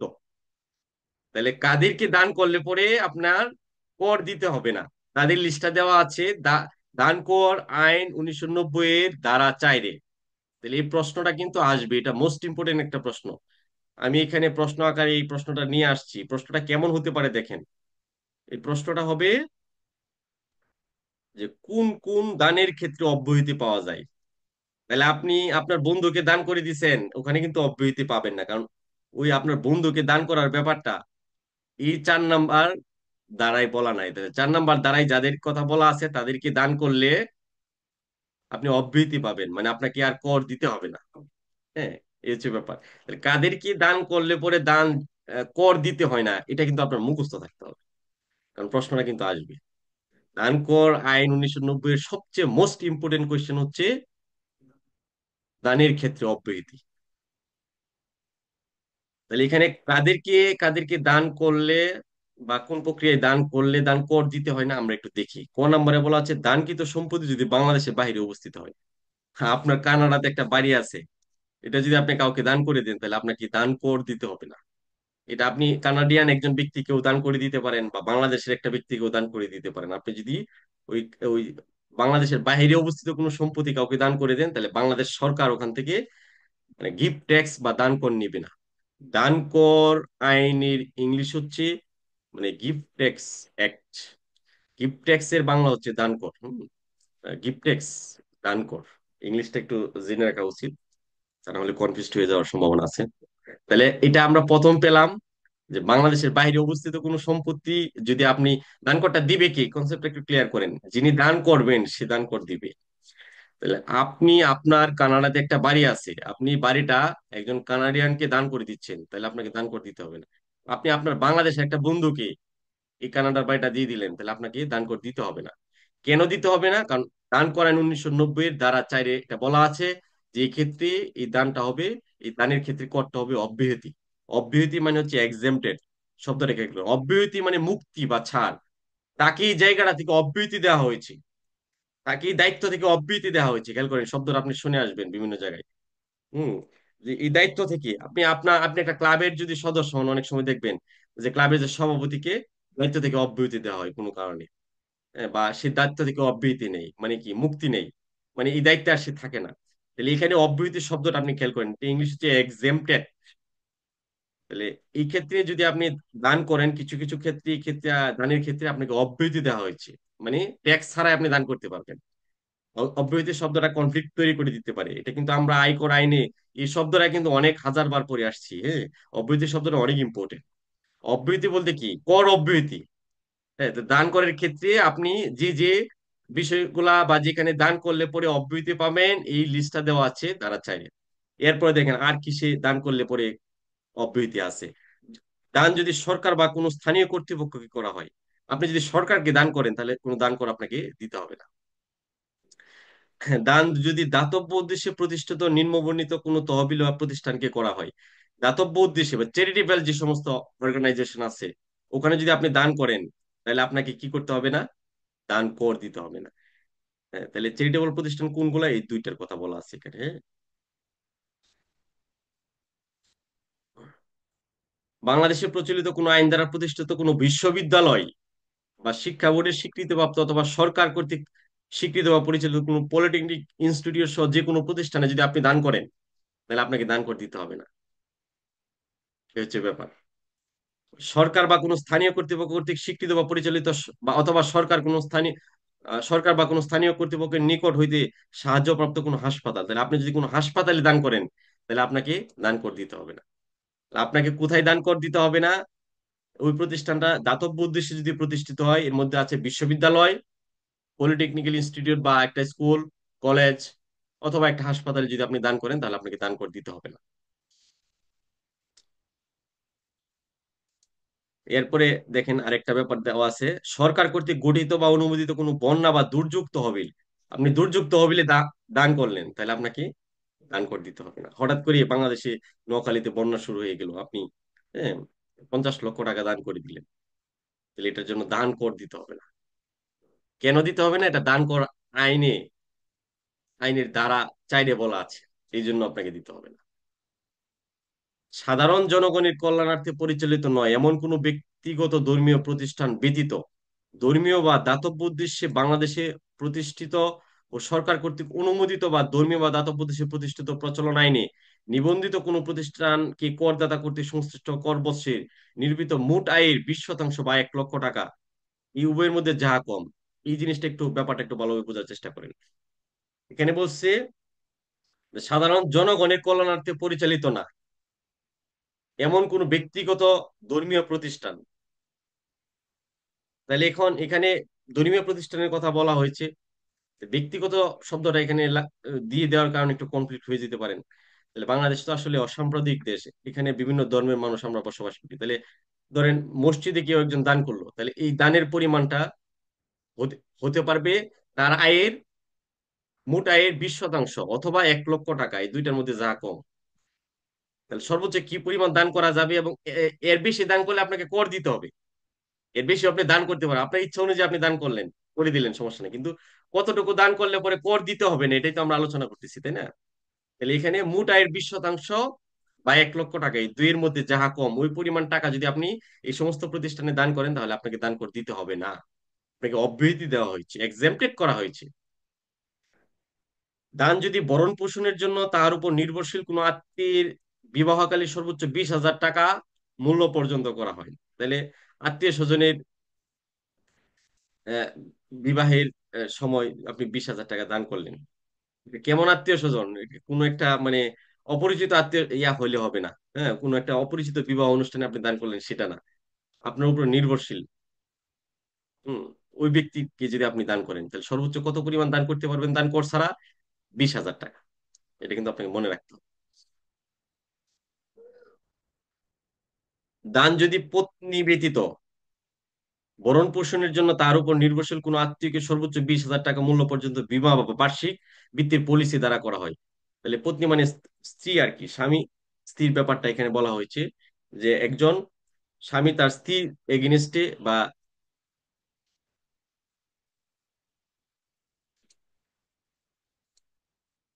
খেয়াল করেন এখানে বলা হয়েছে কি, পত্নী মানে কি, স্বামী স্ত্রীর ব্যাপারটা আসছে যে, তাহলে একজন স্বামী তার স্ত্রীকে একটা বিমা প্রিমিয়াম করে দিল, ওখানে প্রতি, হ্যাঁ, প্রতি মাসে মাসে একটা প্রিমিয়াম দিচ্ছে। এটা তো তার একটা পারিবারিক খরচ হিসেবে সে নিতে পারবে। এখন এছাড়া যদি কোনো নির্ভরশীল ব্যক্তিকে সে করে আপনার একটা প্রিমিয়াম করে দেয়, বীমার প্রিমিয়াম, বীমা ব্যবসাটাকে চাঙ্গা করার জন্য সরকারি পলিসি এটা এখানে ইউজ করেছে। তাহলে যদি ওই নির্ভরশীল ব্যক্তিকে বীমা প্রিমিয়াম করে দেয়, আর ওই প্রিমিয়াম বাবদ যদি সর্বোচ্চ 20,000 টাকা মূল্য পর্যন্ত প্রিমিয়াম সে প্রদান করে, তাহলে এটা সে দান হিসেবে অব্যাহতি পাবে। আবার এখানে নম্বরে বলা আছে, দেখেন, নম্বরে বলা আছে দান যদি উইল মূলে করা হয়। উইল মানে কি? দলিল মূলে আর কি, উইল। দান যদি মৃত্যু চিন্তায় করা হয়, মৃত্যু চিন্তায় আমি মারা যাব, আমার পরে আমার এই জমিটা কে দেখবে, দেখভাল করবে, কোনো ওয়ারিশন নাই, হ্যাঁ, বা বা যদি কোনো ওয়ারিশন থাকে তাকে দিয়ে যাওয়া, এই যে ব্যাপারটা, হ্যাঁ, এটাকে বলা হচ্ছে দান যদি মৃত্যু চিন্তায় করা হয়। মোস্ট ইম্পর্টেন্ট যেটা নিয়ে খুব ফাইট হয় সেটা হচ্ছে বর্গীয় নাম্বার। এখানে বেশ কয়েকটা সম্পর্কের কথা বলা আছে। দান যদি পুত্র কন্যা পিতা মাতা স্বামী স্ত্রী আপন ভাই অথবা আপন বোনকে করা হয়, তাহলে পুত্র কন্যা পিতা মাতা স্বামী স্ত্রী আপন ভাই বোন, এই 8টা সম্পর্কের মধ্যে যদি দান হয়, তাহলে দান করে দিতে হবে না। এখানে কোটি টাকা পর্যন্ত হইতে পারে। তাহলে ভাই বোনকে নোটারি করে 1 কোটি টাকা দিয়ে দিছি, অথবা ব্যাংকিং চ্যানেলে দিয়ে দিছি, ভাইয়ের ফাইলে 1 কোটি টাকা আছে বা বেশি পরিমাণে টাকা আছে, ভাইয়ের ফাইল থেকে মাইনাস করা হয়েছে, আর বোনের ফাইলে গিয়ে অ্যাড হয়েছে, দান বাবদ এটা দিছে, কোনো ঋণ না। তাহলে দান করলে দান কর দিতে হবে, এটাই স্বাভাবিক নিয়ম। এর ব্যত্যয় হচ্ছে এটা, বা এর বাহিরে হচ্ছে এটা, যদি সে সম্পর্কটা, দানের ক্ষেত্রে সম্পর্কটা যদি পুত্র কন্যা পিতা মাতা স্বামী স্ত্রী আপন ভাই বোন হয়, তাহলে এই ক্ষেত্রে দান কর দিতে হবে না। তাহলে 8টা সম্পর্ক আপনাকে মনে রাখতে হবে। তাহলে আমরা এখন যেটা পড়তেছি দ্বারা 4 অনুযায়ী, সেটা হচ্ছে কোথায় কোথায় দান করলে পরে আর দান কর দিতে হবে না, বা দান অব্যাহতি পাওয়া যাবে, দান করের অব্যাহতি পাওয়া যাবে, সেই বিষয়টা। তাহলে এখানে একটা উপধারায় বলা আছে, দান যদি পুত্র কন্যা পিতা মাতা স্বামী স্ত্রী আপন ভাই অথবা আপন বোনকে করা হয়, তাহলে দান কর দিতে হয় না, এক্সেম্পটেড করে রাখা হয়েছে। উপধারা একে উল্লিখিত অব্যাহতি ছাড়াও কোনো ব্যক্তি কর্তৃক কোনো আর্থিক বৎসরে কৃত 20,000 টাকা মূল্যের দানের উপর এই আইনের অধীন কোনো দান কর ধার্য হইবে না। মানে এখানে এতক্ষণ যে আমরা বিষয়গুলো আলোচনা করছি, সম্পর্কগুলো আলোচনা করছি, এটা হচ্ছে উপধারা 1। তাহলে উপধারা 2 আইসা বলছে যে উপধারা একে উল্লিখিত অব্যাহতি ছাড়াও, মানে এগুলা তো অব্যাহতি, এগুলা ছাড়াও কোনো ব্যক্তি কোনো আর্থিক বছরে কৃত 20,000 টাকা মূল্যের দানের উপর এই আইনের অধীন কোনো দান কর ধার্য হবে না। এর বাইরেও সে 20,000 টাকা পর্যন্ত যদি কোথাও দান করে, তাহলে সেটার উপর দান কর ধার্য হবে না। এর বেশি দান করলে পরে দান কর ধার্য হবে। এরপরে দেখেন 3 নম্বরে বলা আছে কি, উপধারা 3-এ, সরকার সরকারি গেজেটে প্রজ্ঞাপন দ্বারা যে কোনো শ্রেণীর দান অথবা যে কোনো শ্রেণীর ব্যক্তিকে এই আইনের অধীন পদেয় কর হইতে অব্যাহতি দিতে পারে। তাহলে সরকার বা জাতীয় রাজস্ব বোর্ড ইচ্ছা করলে এখান থেকে অব্যাহতি দিতে পারে, যে পরিমাণ দানই হোক না কেন। তবে শর্ত থাকে যে এই উপধারার অধীন প্রজ্ঞাপিত অব্যাহতি উক্ত প্রজ্ঞাপনে উল্লেখিত শর্ত সাপেক্ষে করা যাবে। তাহলে অব্যাহতিটা কত পরিমাণ হবে এটা বোর্ড নির্ধারণ করে দিবে। যদি কোনো বিশেষ ব্যক্তির জন্য হয়, তাহলে সেক্ষেত্রে কোনো সমস্যা হবে না, তাকে দান কর দিতে হবে না, যদি বোর্ড অনুমতি দিয়ে দেয়। এ হচ্ছে দান কর, দানের ক্ষেত্রে অব্যাহতির যে আহ, বিষয়গুলো আছে এখানে, এই বিষয়গুলো তুলে দেওয়া আছে। এটা মোস্ট ইম্পর্টেন্ট একটা কোশ্চেন। এখান থেকে যদি একটা প্রশ্ন আসে, তাহলে এই প্রশ্নটি আসার সম্ভাবনা 99%। এই প্রশ্ন আপনারা মুখস্থ করে ফেলবেন। এরপর দানের মূল্য কিভাবে নিরূপণ করবেন। দান তো টাকা মারফত হইতে পারে, আবার জমি হইতে পারে, স্থাবর অস্থাবর বিভিন্ন রকম কিছুই দান হইতে পারে। যদি কোনো দান নগদ অর্থ ব্যতীত হিসেবে, দেখেন এই আইনের অধীন কর নির্ধারণের জন্য নগদ অর্থ ব্যতীত দান হিসেবে হস্তান্তরিত অন্যান্য সম্পত্তির মূল্য দানের তারিখ উক্ত সম্পত্তি যে মূল্যে খোলা বাজারে বিক্রয় হইতে পারিত সেই মূল্যের সমান অনু অনুমিত হইবে। এই ব্যাপারটা একটু বোঝার চেষ্টা করেন। আপনি দেখবেন, আপনি যদি ট্যাক্স ফাইল করে থাকেন বা ভবিষ্যতে যখন ট্যাক্স ফাইল করবেন, তখন আপনার কাছে অনেক দলিল আসবে যে আমি আমার দাদির কাছ থেকে এই জমিটাই 10 শতক জমি দান পাইছি। হ্যাঁ, তাহলে 10 শতক জমি যে দান পাইলো, এই জমিটা তো টাকা দিয়ে কিনে নাই, মানে দান করে দিছে তাকে। তাহলে এই জমিটা এখন আপনি ফাইলে দেখাবেন, ফাইলে কত টাকা দেখাবেন, ওই জমির আপনি যেদিন ফাইলে ইনক্লুড করবেন, বা যে বছরে যে অর্থ বছরে ইনক্লুড করবেন, এই অর্থ বছরে জমিটা খোলা বাজারে এটার দামটা কত হতে পারে, সে অনুযায়ী আপনার ফাইলে এই টাকাটা ঢুকে যাবে। এটাই বলা হচ্ছে এখানে। যে ক্ষেত্রে কোনো সম্পত্তি খোলা বাজারে বিক্রয়যোগ্য না হওয়ার কারণে উপধারা একের আওতায় উহার মূল্য নিরূপণ সম্ভব নয়, সেক্ষেত্রে বিধি দ্বারা নির্ধারিত পদ্ধতি উহার মূল্য নিরূপণ করিতে হবে। যদি খোলা বাজারে এটা নির্ধারণ করা সম্ভব না হয়, তাহলে আহ, দান কর আহ, বিধিমালা বা জাতীয় রাজস্ব বোর্ডের কোনো বিধি অনুযায়ী সেটার দাম নির্ধারণ করা যাবে। এরপরে আসেন দানকর নির্ধারণ ও আদায়। দানকরটা কি নির্ধারণ করবে আর কি আদায় করবে এটাই বলা আছে। দানকরটা নির্ধারণ করবে আপনার উপকর কমিশনার এবং কর আদায় কর্মকর্তা তাদের নিজস্ব অধিক্ষেত্রে এই আইনের অধীন দান কর ক্ষেত্র মতো নির্ধারণ করিবেন এবং আদায় করিবেন। দানের রিটার্ন হয়, আমরা যেরকম এই যে আমরা পড়ে আসছি আয়কর আইন অনুযায়ী আয়ের উপর যে রিটার্ন দেওয়া হয়, ঠিক একই রকম ভাবে দান করেরও রিটার্ন হয়। এই রিটার্নের চিত্রটা আমরা দেখাবো। দান করের রিটার্নটা সম্পর্কে কি বলা আছে? কোন আর্থিক বছরে করযোগ্য দান করিয়াছেন এমন প্রত্যেক ব্যক্তিকে পরবর্তী কর বছরের 15 সেপ্টেম্বরের পূর্বে বিধি দ্বারা নির্ধারিত ফর্মে এবং পদ্ধতিতে উক্ত দান সম্পর্কিত একটি রিটার্ন উপকর কমিশনের নিকট দাখিল করিতে হইবে। তাহলে এই রিটার্নটা কবে দিতে হবে? একটা আর্থিক বছর শেষ হওয়ার পরে যে সেপ্টেম্বর মাস আসবে, তাহলে অর্থ বছরটা শেষ হয় কবে? জুনের 30 তারিখ। তাহলে জুলাই, আগস্ট, সেপ্টেম্বর, এই সেপ্টেম্বরের 30 তারিখের মধ্যে দান করে রিটার্নটা সাবমিট করতে হবে। আপনি যে কর অঞ্চলের সার্কেলের অধিভুক্ত, ওই সার্কেলে আপনি দান করে রিটার্ন সাবমিট করবেন। দান করে রিটার্নটা কেমন একটু এট এ গ্ল্যান্স একটু দেখে ফেলি। এই যে দেখেন দান করে রিটার্নটা কেমন। এই যে দেখেন দান করে রিটার্নের নমুনা ফর্ম 1, এটা বিধিতে বলা আছে, আমি এখানে নিয়ে আসছি। দান কোন আইন 1990 এর দ্বারা 7 অধীন দান সম্পর্কিত রিটার্ন, এই যে দ্বারা 7 পড়তেছি আমরা, বিধি 3 দ্রষ্টব্য আছে দেখেন। যে আর্থিক বছরে দান করা হয়েছে, তার আর্থিক বছরটা ধরেন 23-24,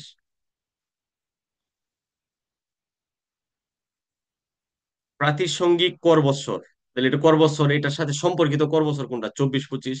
করদাতার নাম কি? ধরেন মিস্টার রহিম, তার ঠিকানা কোথায়? মর্যাদা, সে কি ব্যক্তি নাকি কোম্পানি নাকি ফার্ম, এরকম আর কি। এখন কত টাকা সকল দানের সর্বমোট মূল্য, কত টাকা দান করলেন, এখানে এই দানের টাকাটা লিখবেন। ধারা 4 অধীন দাবিকৃত অব্যাহতিযোগ্য দানের মূল্য, মানে কত টাকা পর্যন্ত অব্যাহতি আছে, এই যে আমরা যেটা ধারা 4 পড়ে আসছি, ওই অব্যাহতির ফিগারটা এখানে লিখলেন। হ্যাঁ। করযোগ্য দানের মূল্য কত? এই যে 2 আর 3 এর পার্থক্য, ওই 1 আর 2 এর পার্থক্যটা, এটা হচ্ছে যে পার্থক্যটা সৃষ্টি হবে, এটাই করযোগ্য দান। দানের স্থাবর বা অস্থাবর সম্পত্তির সেটার বিবরণটা কি দিলেন, মানে আপনি একটা জমি দিলেন, হ্যাঁ, অথবা আপনি একটা ফ্ল্যাট দিলেন, এটা এখানে বর্ণনা দিতে হবে। দাবিকৃত অব্যাহতির যোগ্য দানের বিবরণ, এটা এখানে একটা বর্ণনা দিতে হবে। আমি এই মর্মে ঘোষণা করিতেছি যে উপরে প্রদত্ত তথ্যসমূহ আমার জ্ঞান ও বিশ্বাস মতে সত্য ও নির্ভুল। আপনি এখানে স্বাক্ষর করবে যিনি দান করতেছে। এই রিটার্ন একক ব্যক্তির ক্ষেত্রে একক ব্যক্তি, ফার্মের ক্ষেত্রে ফার্মের অংশীদার এবং কোম্পানির ক্ষেত্রে ওয়ার প্রিন্সিপাল অফিসার স্বাক্ষর করিবেন। ওকে ফাইন, এটা হচ্ছে দান কর রিটার্ন। তাহলে এখানে আপনি কিন্তু ট্যাক্সটা নির্ধারণ আপনি করতে পারবেন না, আপনি শুধু বলে দিবেন যে করযোগ্য দান, করযোগ্য দানের মূল্যটা কত, করযোগ্য দানের মূল্যটা কত, হ্যাঁ, দানের বিবরণটা দিবেন, হ্যাঁ, অব্যাহতির পরিমাণ আপনি উল্লেখ করে দিবেন, এবং করটা নির্ধারণ করবে ফরম 2 অনুযায়ী। দেখেন এটা ডিসিডি নির্ধারণ করবে, দেখেন দান কর নির্ধারণ ফরম, যে বিধি 4 একই দ্রষ্টব্য, দান কর আইন 1990 এর ধারা 10 এর অধীন দান কর নির্ধারণ, করদাতার নাম, রেজিস্টার নং, মর্যাদা, ঠিকানা। তাহলে এখানে দানের বিবরণ আপনি রিটার্নে যেটা লিখে দিচ্ছেন, ওইভাবে এখানে তথ্যগুলা ফিল আপ করা হবে। অব্যাহত প্রাপ্তের পরিমাণ এখানে লেখা হবে, করযোগ্য দানের মূল্য লেখা হবে, আর ধার্যকৃত দান কর কত টাকা।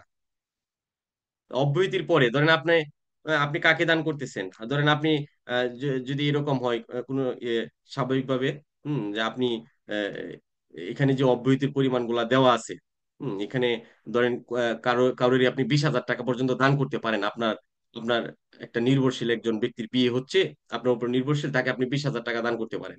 এটা হচ্ছে আপনার অব্যাহতির পরিমাণ। হ্যাঁ, এই তাহলে অব্যাহতির পরিমাণটা তো এখানে বসবে, ওই যে দুইয়ে বসবে। এরপরে ধরেন আপনি দিচ্ছেন 1 লাখ টাকা, কিন্তু আপনি এখানে দিতে পারেন, এটা থেকে আপনি অব্যাহতি পাবেন 20,000 টাকা, তাহলে বাকি 80,000 টাকার উপরে ট্যাক্স দিতে হবে। এখানে কিন্তু কোনো স্ল্যাব রেট নাই, এখানে রেটটা সরাসরি ফ্ল্যাট রেট, মানে যতটুকু অব্যাহতি পাওয়া যাবে তা বাদে যেটা থাকবে এটার উপরে কিভাবে আপনাকে ট্যাক্স দিতে হবে, এই যে এখানে তফসিলে লেখা আছে। ধরেন আপনার এক আত্মীয় যে আপনার উপর নির্ভরশীল, তাকে আপনি 10 লক্ষ টাকা দান করে দিচ্ছেন, মানে তার বিয়ে হচ্ছে, বিয়ে বাবদ আপনি তাকে 10 লক্ষ টাকা দান করছেন। এই 10 লক্ষর মধ্যে আপনি 20,000 টাকা রেয়াত নিতে পারবেন, মানে অব্যাহতি নিতে পারবেন। বাকি 9,80,000 টাকার উপরে এই যে দেখেন আপনাকে এই এই রেটে ট্যাক্স দিতে হবে। প্রথমে 5 লক্ষ টাকার উপর আপনি দিবেন 5%। পরে 4,95,000 টাকার উপর আপনি দিবেন 10%। এই যে এই রেটে আপনাকে দিতে হবে। বুঝতে পারছেন? তাহলে আপনি অব্যাহতি প্রাপ্ত অংশ যতটুকু অতটুকু বাদ দিয়ে বাকি টাকার উপর এই যে এই রেট হিসাব করে, এই যে রেটটা আমি, এটা হচ্ছে দান করে রেট। হুম। এই রেটে আপনাকে ট্যাক্স দিতে হবে। তাহলে দ্বিতীয় ফর্মটা এটা আসলে ইনকাম ট্যাক্স অফিস নির্ধারণ করবে করটা। ধার্যকৃত দান করে পরিমাণ, পরিশোধিত দান করে আপনি কত টাকা দান করে দিলেন, আর পদেয় দান করে আরো কত টাকা পাওয়া যাবে, তারিখ উপকর কমিশনার সিল সাপোর্ট দিয়ে এটা জারি করে দিবে। এই হচ্ছে ব্যাপার। তাহলে দান কর রিটার্ন নিয়ে আপনি ট্যাক্স নির্ধারণ করতে পারবেন না, কারণ এখানে রিটার্ন নিয়ে ট্যাক্স নির্ধারণ করার গণ নাই। আপনি শুধু দানের পরিমাণটা উল্লেখ করে দিবেন, আর কতটুকু করযোগ্য আর কতটুকু আপনি অব্যাহতি পাবেন সেটা লিখে দিবেন। ইনকাম ট্যাক্স অফিস এটা নির্ধারণ করে দিবে কত টাকা আপনাকে, আপনার কত টাকা কর, আপনার কত টাকা দেওয়া হয়েছে আর কত টাকা বাকি আছে। এ হচ্ছে দান কর রিটার্নের ব্যাপার। তাহলে আমরা ওখানে দান কর রিটার্ন যেটা পড়তেছিলাম এই অনুযায়ী এখানে রিটার্নটা দেখলাম, নমুনা রিটার্নটা এই যে দ্বারা 7 অনুযায়ী। এই যে ব্যাপার। তাহলে আশা করি দান কর রিটার্নটা আপনারা বুঝতে পেরেছেন। তাহলে দান কর রিটার্নটা সাবমিট করতে হবে 15 সেপ্টেম্বরের মধ্যে। এটা কিন্তু 1 নম্বরের প্রশ্ন হিসেবে আসতে পারে, এটা মনে রাখবেন। এরপরে আসেন কর পরিশোধ। দ্বারা 7-এ অধীন যে সকল ব্যক্তি রিটার্ন দাখিল করেন তাহারা রিটার্ন দাখিলের তারিখে বা পূর্বে রিটার্নের ভিত্তিতে কর পরিশোধ করিবেন। যদি কোনো ব্যক্তি উপযুক্ত কারণ ব্যতিরেকে উপধারা 1-এর অধীন কর পরিশোধে ব্যর্থ হন তাহলে তিনি খেলাপকারী করদাতা বলিয়া গণ্য হইবেন। তাহলে স্বাভাবিকভাবে খেলাপকারী কারা? খেলাপকারী হচ্ছে যারা, যাদের করটা বকেয়া হয়ে যায় তাদেরকে কর খেলাপকারী বলা হয়। বিলম্বে যদি আপনি দান কর রিটার্নটা দেন বা রিটার্ন সংশোধন দিতে চান তাহলে এটার প্রক্রিয়াটা কি এখানে বলা আছে। যদি কোনো ব্যক্তির দ্বারা 7-1-এ উল্লিখিত সময়সীমার মধ্যে রিটার্ন দাখিল না করিয়া থাকেন অথবা উক্ত ধারার অধীন দাখিলকৃত রিটার্নে কোনো সংশোধন প্রয়োজন বোধ করেন তাহলে তিনি কর নির্ধারণের পূর্বে যে কোনো সময় একটি রিটার্ন বা ক্ষেত্রমত সংশোধিত রিটার্ন দাখিল করিতে পারিবেন। তাহলে সংশোধিত রিটার্নও দাখিল করা যাবে, এটা আইনে বলা আছে। কোন ক্ষেত্রে? দান কর রিটার্নের ক্ষেত্রে। বা আপনি সময় দাখিল করলেন না, হুম, এই ক্ষেত্রে আপনি অনুমতি নিয়ে পরে আবার রিটার্ন দাখিল করতে পারবেন। মানে এখানে শিথিল রাখা হয়েছে ব্যাপারটা আর কি, হ্যাঁ। এরপরে আসেন 10 নম্বরে বলা আছে দান কর নির্ধারণ। যদি উপকর কমিশনের দ্বারা 7 বা 9-এর অধীন দাখিলকৃত রিটার্ন পরীক্ষান্তে ও সদ্য বা সম্পূর্ণ বলিয়া সন্তুষ্ট হন তাহলে তিনি উক্ত রিটার্নের ভিত্তিতে করদাতা কর্তৃক পদেয় দান কর নির্ধারণ করিবেন যে হ্যাঁ আপনি যে টাকাটা দিয়েছেন, ট্যাক্সটা দিয়েছেন, এটাই ঠিক আছে। তাহলে তো আর কোনো সমস্যা নাই।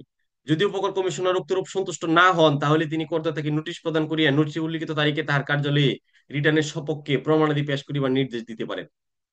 তাহলে যদি ইনকাম ট্যাক্স অফিস আপনার ভুল ধরে, তাহলে আপনি যে রিটার্নটা সাবমিট করছেন এখানে যদি কোনো ভুল ট্রেস আউট করে খুঁজে পাই তাহলে আপনাকে নোটিশে বলে দেওয়া হবে যে আপনি এটার ব্যাখ্যা নিয়ে আসেন। আপনাকে ব্যাখ্যা নিয়ে যেতে হবে। তাহলে দান করেও কিন্তু এই ব্যাপারটা বলা আছে নোটিশের ব্যাপারটা, তাই না?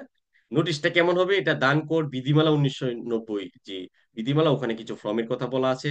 যেরকম রিটার্নটা দেখাইলাম ওটাও বিধিমালা থেকে আনা। বিধিমালাতে কিছু ফর্মের কথা বলা আছে শুধু, ওখানে আলাদাভাবে কোনো তেমন কোনো কথা, উল্লেখযোগ্য কথা বলা নাই। উপকর কমিশনার করদাতা কর্তৃক দাখিলকৃত প্রমাণাদি পর্যালোচনা ক্রমে এবং প্রয়োজন বোধে শুনানি প্রদানের পর করদাতা কর্তৃক পদেয় দান কর নির্ধারণ করিতে পারিবেন। যদি কোনো ব্যক্তি দ্বারা 2-7-এর অধীন নোটিশ প্রাপ্তির পর রিটার্ন দাখিল করিতে ব্যর্থ হন অথবা উপধারা 2-এর অধীন নোটিশ প্রাপ্তির পর রিটার্নের সপক্ষে প্রমাণাদি পেশ করিতে ব্যর্থ হন তাহলে উপকর কমিশন তৎকর্তৃক প্রাপ্ত তথ্য ও প্রমাণাদির ভিত্তিতে করদাতা কর্তৃক পদে দান কর নির্ধারণ করিতে পারিবেন। খেলাপ ও তথ্য গোপনের জরিমানা। এখানে দান করার ক্ষেত্রে যদি আপনি বকেয়া কর না দেন তাহলে আপনি খেলাপকারী হয়ে পরিগণিত হবেন, বা আপনি যদি তথ্য গোপন রাখেন এটার জন্য আপনার উপর জরিমানা বসাইতে পারে। জরিমানাটা কতখানি হবে দেখেন।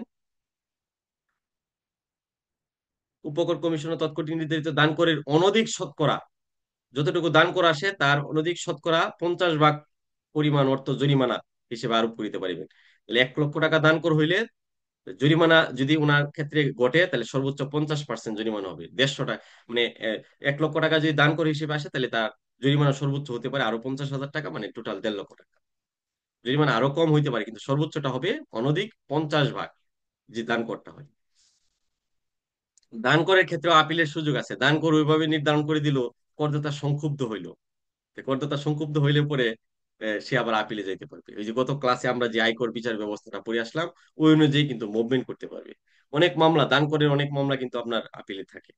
দান করের বেশিরভাগ মামলাই আপনার আপিলে কিংবা ট্রাইব্যুনালে, হাইকোর্ট, সুপ্রিম কোর্ট, ওইগুলাতে কিন্তু চালাচালি হয়। দান কর তো আপনার স্বাভাবিকভাবে পাবলিক দিতে চায় না, হ্যাঁ, বা বিভিন্ন যুক্তিতর্ক দাঁড় করাইতেছে এসএসসিরা, করদাতারা, এই জন্য মামলাগুলো খুব সহজে আপনার নিষ্পত্তি হয় না, বিভিন্ন ধাপ পেরিয়ে এরপরে একটা জায়গায় স্থির হয়। তো এই আপিল বা অন্যান্য জায়গায় যেতে পারে। এখানে কি বলছে দেখেন, কোন ব্যক্তি এই আইনের অধীন উপকর কমিশনার বা কর আদায় কর্মকর্তার কোন আদেশ দ্বারা সংক্ষুব্ধ, সংক্ষুব্ধ মানে কি, অতিশয় ক্ষুব্ধ, রাগান্বিত হয়ে যাওয়া বা বিরক্ত হয়ে যাওয়া, বা এটা বলা যে আমার উপর এটা জুলুম করা হয়েছে, যে ট্যাক্সটা নির্ধারণ করা হলো, তাহলে করদাতা যদি সংক্ষুব্ধ হলে তিনি উক্ত আদেশ, যদি আয়কর আইনের অধীন আয়কর সম্পর্কিত কোনো আদেশ হইতো, তাহলে উক্ত আদেশের বিরুদ্ধে উক্ত আইনের অধীন যে কর্তৃপক্ষ নিকট আপিল করিতে পারিতেন। আয়কর আইন অনুযায়ী যেখানে যেখানে আয়করের জন্য আপিল করা যায়, ঠিক সেখানে সেখানে দান করের জন্য কি করা যাবে, আপিল করা যাবে।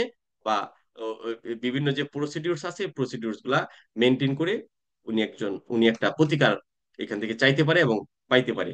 আয়কর সংক্রান্ত বিষয়ে যে সকল কর্তৃপক্ষের নিকট আপিল রিভিশন, এই যে দেখেন, আপিল রিভিশন রেফারেন্স করা যায়, সেই সকল কর্তৃপক্ষের নিকট ক্ষেত্র মতো এই দান করের জন্য আপিল রিভিশন রেফারেন্সও করতে পারবে।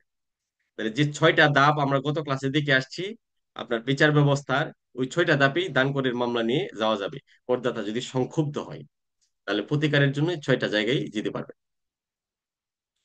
এরপর আসেন, এই ধারার অধীন আপিল রিভিশন বা রেফারেন্সের ক্ষেত্রে আয়কর আইনের অধীন আপিল রিভিশন বা রেফারেন্সের পদ্ধতি অনুসরণ করা হবে। তাহলে এখানে আপিল, ট্রাইব্যুনাল, রেফারেন্স বা এডিআর এগুলা কিভাবে নির্ধারিত হবে, যে আয়কর আইনে যেভাবে বলা আছে ঠিক ওভাবেই ট্রিট হবে, এটা এখানে বলা আছে। তাহলে আমাদের বেসিসটা কি, দান কর আইন 1990 এর বেসিসটা হচ্ছে কিন্তু আয়কর আইন 2023। হ্যাঁ, তাহলে আয়কর আইন 2000, যেখানে দান কর আইন 2023-এ, এটা তো আর বিশদ আইন না, এটা একটা ছোট্ট আইন। এই ছোট্ট আইনে তো আর সবকিছু লিপিবদ্ধ না। এখানে যদি কোনো বিষয়ের সমাধান আহ, না পাওয়া যায় বা ডিসিশন মেক না করা যায়, এক্ষেত্রে আমাদেরকে ফলো করতে হবে কোথায়, আপনার আয়কর যে আইন আছে 2023 সেটা। এখানে দেখেন দাবির নোটিশ, এই দাবির নোটিশটা আবার এখানে আমরা পাইলাম। এটা খুব গুরুত্বপূর্ণ বিষয়। এই আইনের অধীন কোনো দান কর বা জরিমানা পদেয় হইলে উপকর কমিশনার উহা প্রদানের জন্য করদাতাকে পদেয় কর বা জরিমানা এবং উহা পরিশোধের সময় জানায়া বিধি দ্বারা নির্ধারিত ফর্মে দাবির নোটিশ প্রদান করিবেন। মানে দান কর ধার্য করার পরে, বা যদি কোনো দান কর বকেয়া থাকে, হ্যাঁ, সেটা ধার্য করার পরে ইনকাম ট্যাক্স অফিস করদাতাকে যে চিঠিটা দেন সেটা কি বলা হয়, দাবির নোটিশ। এই দাবির নোটিশ পাওয়ার পরে করদাতা জানতে পারেন যে তার কাছে আরো দানকর বকেয়া রয়ে গেছে।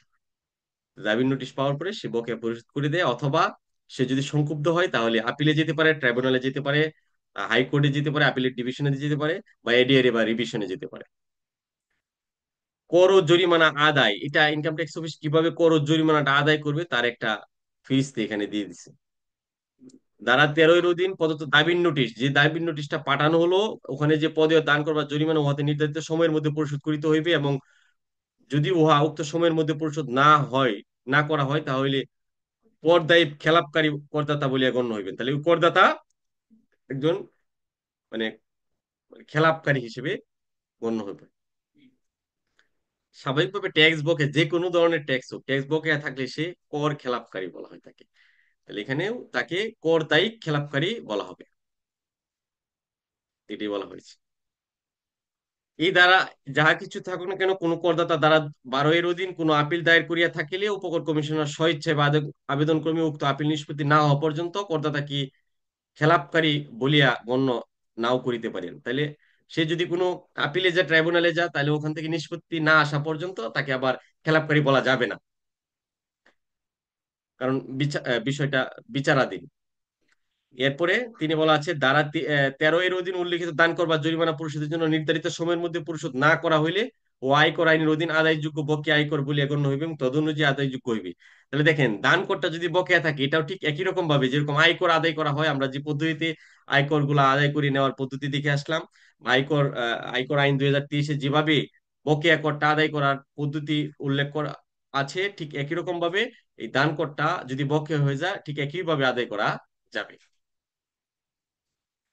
ভুল সংশোধন, উপকর কমিশনের দান কর সংক্রান্ত আপিল ডিভিশন শ্রবণকারী কোন কর্তৃপক্ষ তৎকর্তৃক প্রদত্ত কোন আদেশ প্রদানের তারিখ হইতে 2 বছরের মধ্যে, দেখেন কয় বছরের মধ্যে, 2 বছরের মধ্যে যে কোনো সংযুক্ত আদেশের স্পষ্টত প্রতীয়মান কোনো ভুল সংশোধন করিতে পারিবেন। তাহলে একটা আদেশ হয়ে গেছে, সেটা 2 বছরের ভিতরে সংশোধন করা যাবে। তবে শর্ত থাকে যে করদাতাকে শুনানির যুক্তিসঙ্গত সুযোগ না দিয়া দান কর বা জরিমানার পরিমাণ বর্ধিত করিয়া কোনো সংশোধন করা যাইবে না। তাহলে করদাতাকে জানাইতে হবে যদি সংশোধনী কর বাড়ে অথবা তাকে তার উপর জরিমানা আরোপ করা হয়, তাহলে করদাতা থেকে জানায় শুনানি নিয়ে আসলে তার বিরুদ্ধে অ্যাকশন নিতে হবে। ইনকাম ট্যাক্স ডিপার্টমেন্টে এটা এটা খুবই স্বাভাবিক একটা কথা যে ইনকাম ট্যাক্স ডিপার্টমেন্ট যে কোনো ধরনের অ্যাকশনে যাক না কেন করদাতার এগেনস্টে অবশ্যই তাকে শুনানির একটা নোটিশ দেওয়া হবে 280 দ্বারা। মানে করদাতার শুনানি ছাড়া কোনো জরিমানা করা যাবে না, কোনো কর নির্ধারণ করা যাবে না। প্রথমেই করদাতাকে জানাইতে হবে যে আপনার এটা ভুল হয়েছে, আপনি আসেন। করদাতা যদি না আসে তাইলে ইনকাম ট্যাক্স অফিস সর্বোত্তম কর নির্ধারণ করে দিবে। আর যদি আসে তাইলে তার সাথে পরামর্শ করে সে যদি ব্যাখ্যা দেয়, ব্যাখ্যাটা যদি সন্তোষজনক হয় তাহলে একভাবে কর নির্ধারণ করবে, আর যদি ব্যাখ্যাটা সন্তোষজনক না হয় তাহলে তো তার করের পরিমাণ বা ট্যাক্স অনেক বেশি হয়ে যাবে। এই হলো ব্যাপার, কিন্তু তাকে জানাইতে হবে যে আপনার এই সমস্যা, এটা কেন হলো। তাকে ব্যাখ্যা দেওয়ার সুযোগ দিতে হবে। তার ব্যাখ্যা মানা হোক না হোক সেটা পরের ব্যাপার, কিন্তু করদাতাকে স- কর নির্ধারণের সময় সব সময় ভুল ত্রুটির ক্ষেত্রে বা ট্যাক্স অ্যাভয়েডেন্স করেছে করদাতা এই ক্ষেত্রে, বা ইনকাম ট্যাক্স অফিস যে সমস্ত ভুল ধরে থাকে রিটার্ন প্রসেস করে অডিট করে বা 212 দ্বারাই কর অঙ্ক পরিশোধ এড়িয়ে যাওয়ার যে প্রক্রিয়া ওর মাধ্যমে, এখানে যদি কোনো ভুল ত্রুটি ইনকাম ট্যাক্স অফিস ধরতে পারে আর সেখানে যদি কোনো কর আরোপ করার প্রয়োজন হয় তাহলে ইনকাম ট্যাক্স অফিস প্রথমেই করদাতাকে একটা নোটিশ জারি করবেন। মানে এটাকে বলা হয় শুনানির নোটিশ। শুনানি ছাড়া কোনো রকম কর ধার্য করা যাবে না, জরিমানা ধার্য করা যাবে না, বা কোনো রকম কিছুই করা যাবে না। করদাতার এগেনস্টে কোনো অ্যাকশনই নেওয়া যাবে না। করদাতাকে শুনানির নোটিশ দিতে হয় প্রথমে। এই হচ্ছে ব্যাপার। তাহলে এখানেও তার ব্যতিক্রম নয়, তাকে শুনানির সুযোগ দিয়েই আসলে তার যে অ্যাসেসমেন্টটা বা কর নির্ধারণী আদেশটা সেটা সংশোধন করা যাবে। নোটিশ জারি, এই আইনের অধীন কোন নোটিশ আয়কর আইনের অধীন কোন নোটিশ যেভাবে জারি করা হয় সেভাবে জারি করা হইবে। তাহলে জারি করলে পরে যদি করদাতা না আসে তাহলে নোটিশ পরিপালনে সে ব্যর্থ হয়েছে, আসলে পরে তার কাছ থেকে শুনানি নিতে হবে। সে যে ব্যাখ্যা দিবে, ব্যাখ্যা মানলে এক ধরনের ট্যাক্স হবে, ব্যাখ্যা না মানলে আরেক ধরনের ট্যাক্স হবে। 17 নম্বর দ্বারাই বলা আছে দান কর কর্তৃপক্ষের জন্য বোর্ডের আদেশ নির্দেশ ইত্যাদি মান্য করা বাধ্যতামূলক। বোর্ডে যে সমস্ত নিয়ম নীতি ইত্যাদি আপনার জারি করবে বিভিন্ন সময় সময় দান করের উপর ভিত্তি করে, তাহলে এটাও কিন্তু দান কর আইনের অংশ হিসেবে ওইটাও মানতে হবে। এটা এখানে বলছে। মামলা দায়েরের বিধিনিষেধ, তো মামলার ব্যাপারটা এখানে কি বলা হয়েছে, যদি এই আইনের অধীন কর নির্ধারণ বাতিল বা পরিবর্তনের জন্য কোনো আদালতে মামলা দায়ের করা যাইবে না, অথবা এই আইনের অধীন সরল বিশ্বাসে কৃত কোনো কাজের ফলে কোনো ব্যক্তি ক্ষতিগ্রস্ত হইলে বা তার ক্ষতিগ্রস্ত হওয়ার সম্ভাবনা থাকিলে তজ্জন্য সরকার বা সরকারি কোনো কর্মকর্তা বা কর্মচারীর বিরুদ্ধে দেওয়ানি বা ফৌজদারি বা অন্য কোনো আইনগত কার্যধারা দায়ের করা যাবে না। তাহলে দেওয়ানি ফৌজদারি মামলা আবার করা যাবে না এই ক্ষেত্রে কোনো রায়ের বিরুদ্ধে সংক্ষুব্ধ হয়ে। 19 নম্বরে দেখেন এই যে অনুমোদিত প্রতিনিধির মাধ্যমে হাজিরা, এই ব্যাপারটা এখানে আমরা আবার পেলাম।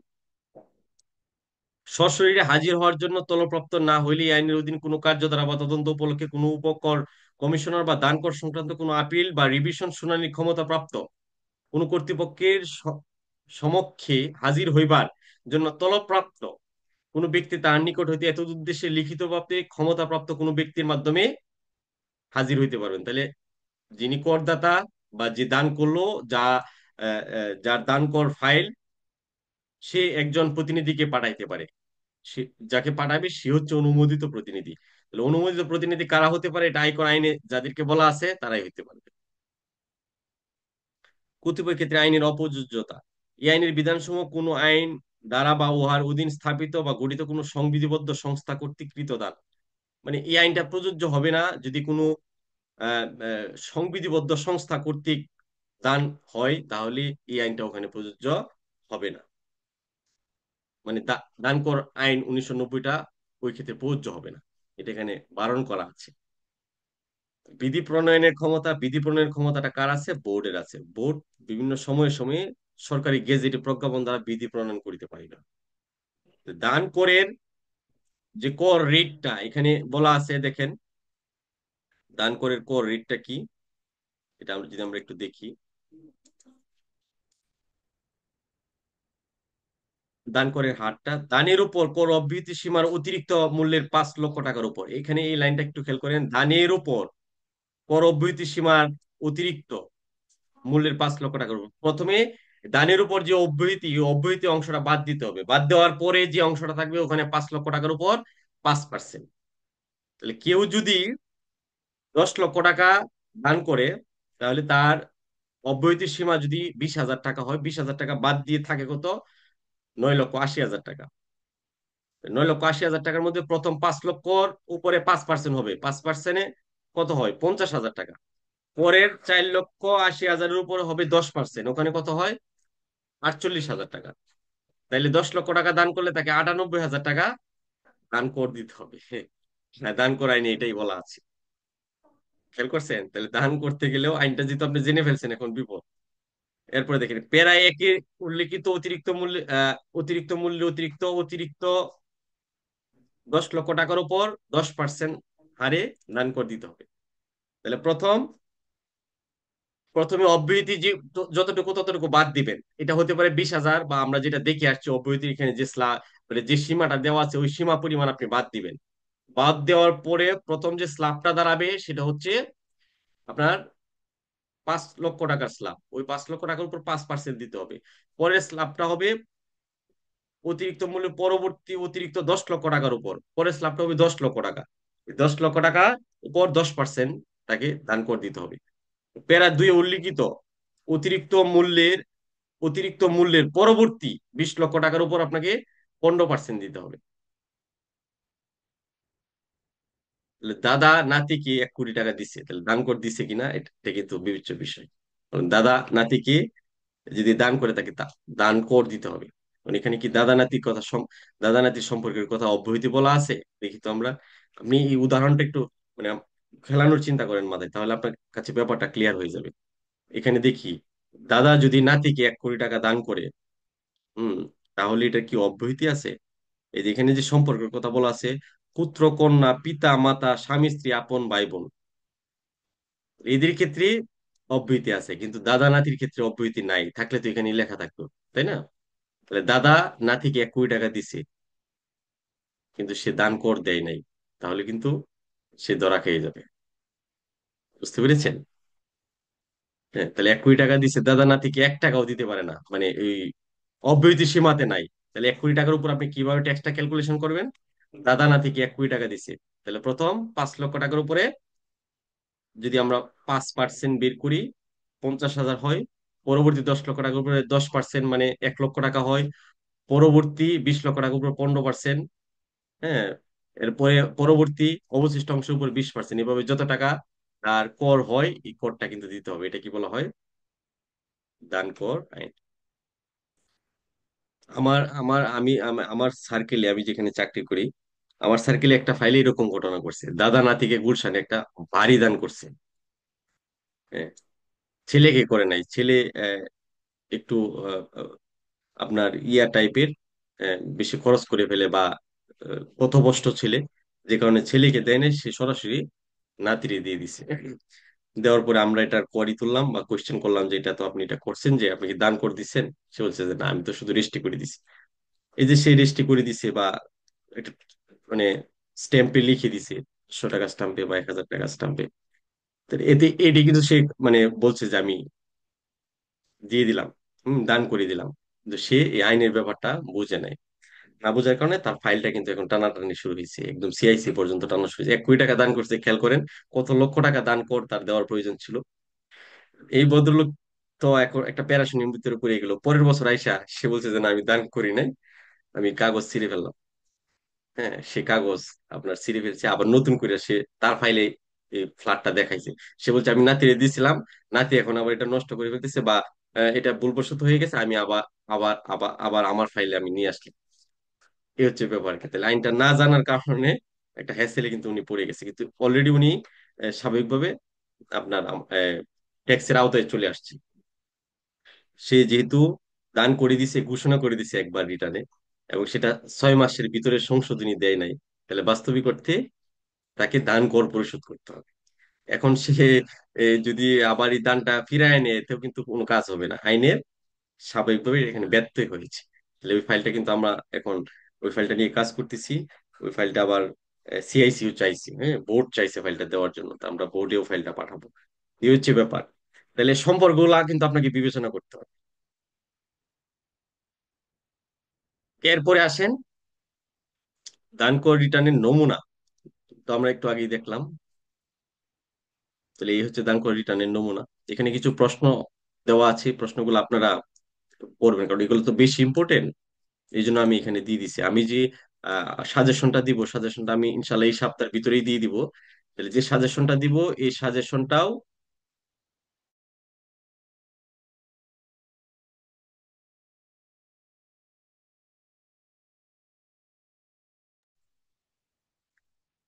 এই সাজেশনটার ভিতরেও আপনার এই প্রশ্নগুলাই কিন্তু থাকবে।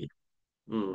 এর বাইরে কিন্তু কোনো প্রশ্ন থাকবে না। আমি আমি বিভিন্ন লেকচার শিটে যে প্রশ্নগুলা বাড়ির কাজ হিসেবে দিচ্ছি, দিয়ে আসতেছি, এগুলো কিন্তু সাজেশনে একত্রিত করে দিব, কারণ এগুলোর ভিতর থেকে কিন্তু প্রশ্ন আসবে। তাহলে আপনার এই প্রশ্নগুলো একটু পড়বেন। এখানে মোস্ট ইম্পর্টেন্ট প্রশ্ন কিন্তু এই যে 4টা প্রশ্ন কিন্তু অনেক ইম্পর্টেন্ট। 1 নাম্বার, 2 নাম্বার, 3 নাম্বার, এই তিনটার ভিতর থেকে তিনোটাই আসতে পারে। আপনি কল্পনা করতে পারবেন না যে এরা কতটা গুরুত্বপূর্ণ। এই তিনটার মধ্যে 30 নাম্বার থাকতে পারে। মানে তিনটা প্রশ্নের সাথেই আপনার সম্মুখ ধারণা আপনার থাকতে হবে। তিনটা মোস্ট ইম্পর্টেন্ট ব্যাপার ইনকাম ট্যাক্স ডিপার্টমেন্ট। এই হচ্ছে ব্যাপার। যাই হোক, এখন আমাদের আজকে আলোচনা এতটুকুই ছিল, খুব সহজ আলোচনা। আশা করি সবাই বুঝতে পেরেছেন। যদি কোনো কোয়েশ্চেন করে হয়, ইউ ক্যান আস্ক মি। হ্যাঁ, আপনারা কোয়েশ্চেন করতে পারেন।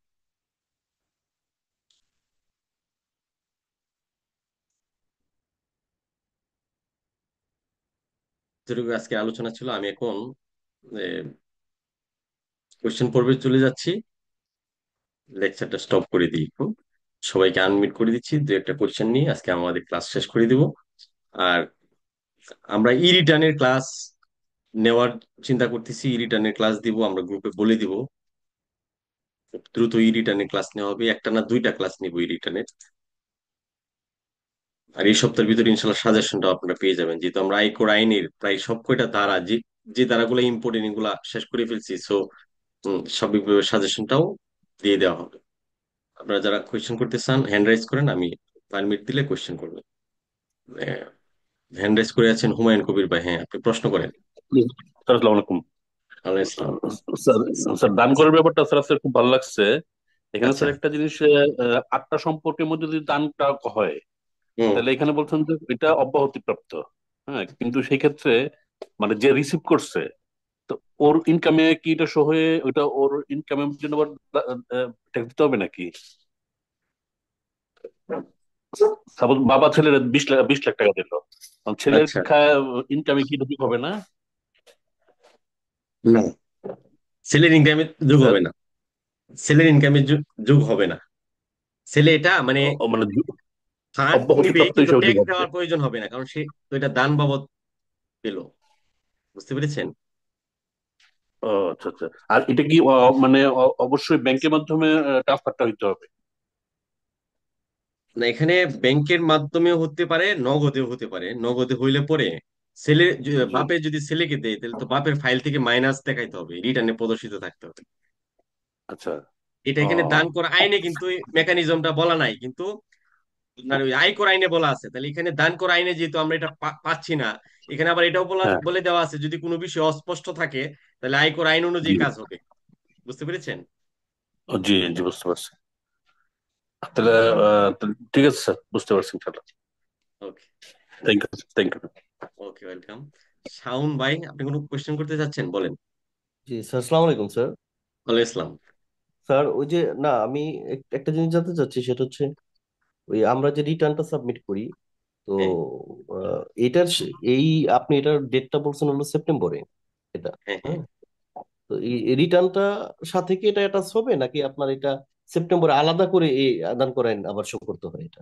আলাদাভাবে এই রিটার্নটা দিতে হবে 15 সেপ্টেম্বরের ভিতরে, অর্থ এটা কি ওইটার বছরটা সাথে শেষ। হ্যাঁ, রিটার্নের সাথে এটার কোনো কানেকশন নেই নাকি? এটা রাইট, আলাদাভাবে করে দিতে হবে? Right, right. দান করার জন্য তো আলাদা একটা রিটার্নই আছে। ওই রিটার্নটা 15ই সেপ্টেম্বরের ভিতরে সাবমিট করতে হবে। আয়কর যে রিটার্ন, আমরা যে রিটার্নটা নিয়ে কাজ করি, ওইটার সাথে এটার এই রিটার্নের সম্পর্ক নাই। আচ্ছা, এই এই রিটার্নের সাথে আয়করের রিটার্নের সাথে এটার সাথে কোনো সম্পর্ক নেই। এটা সম্পর্ক টোটালি নেই। ডিফারেন্ট একটা part. Right, right, right, right.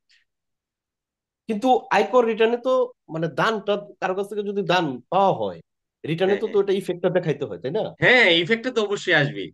ধরেন আপনি বাবা ছেলেকে 1 কোটি টাকা দান করছে, তাহলে হ্যাঁ। এই দান করার কারণে তার এডিশনাল একটা কাজ এই বছর বেড়ে গেছে, যে তাকে একটা দান রিটার্ন 15ই সেপ্টেম্বরের ভিতরে সাবমিট করতে হবে।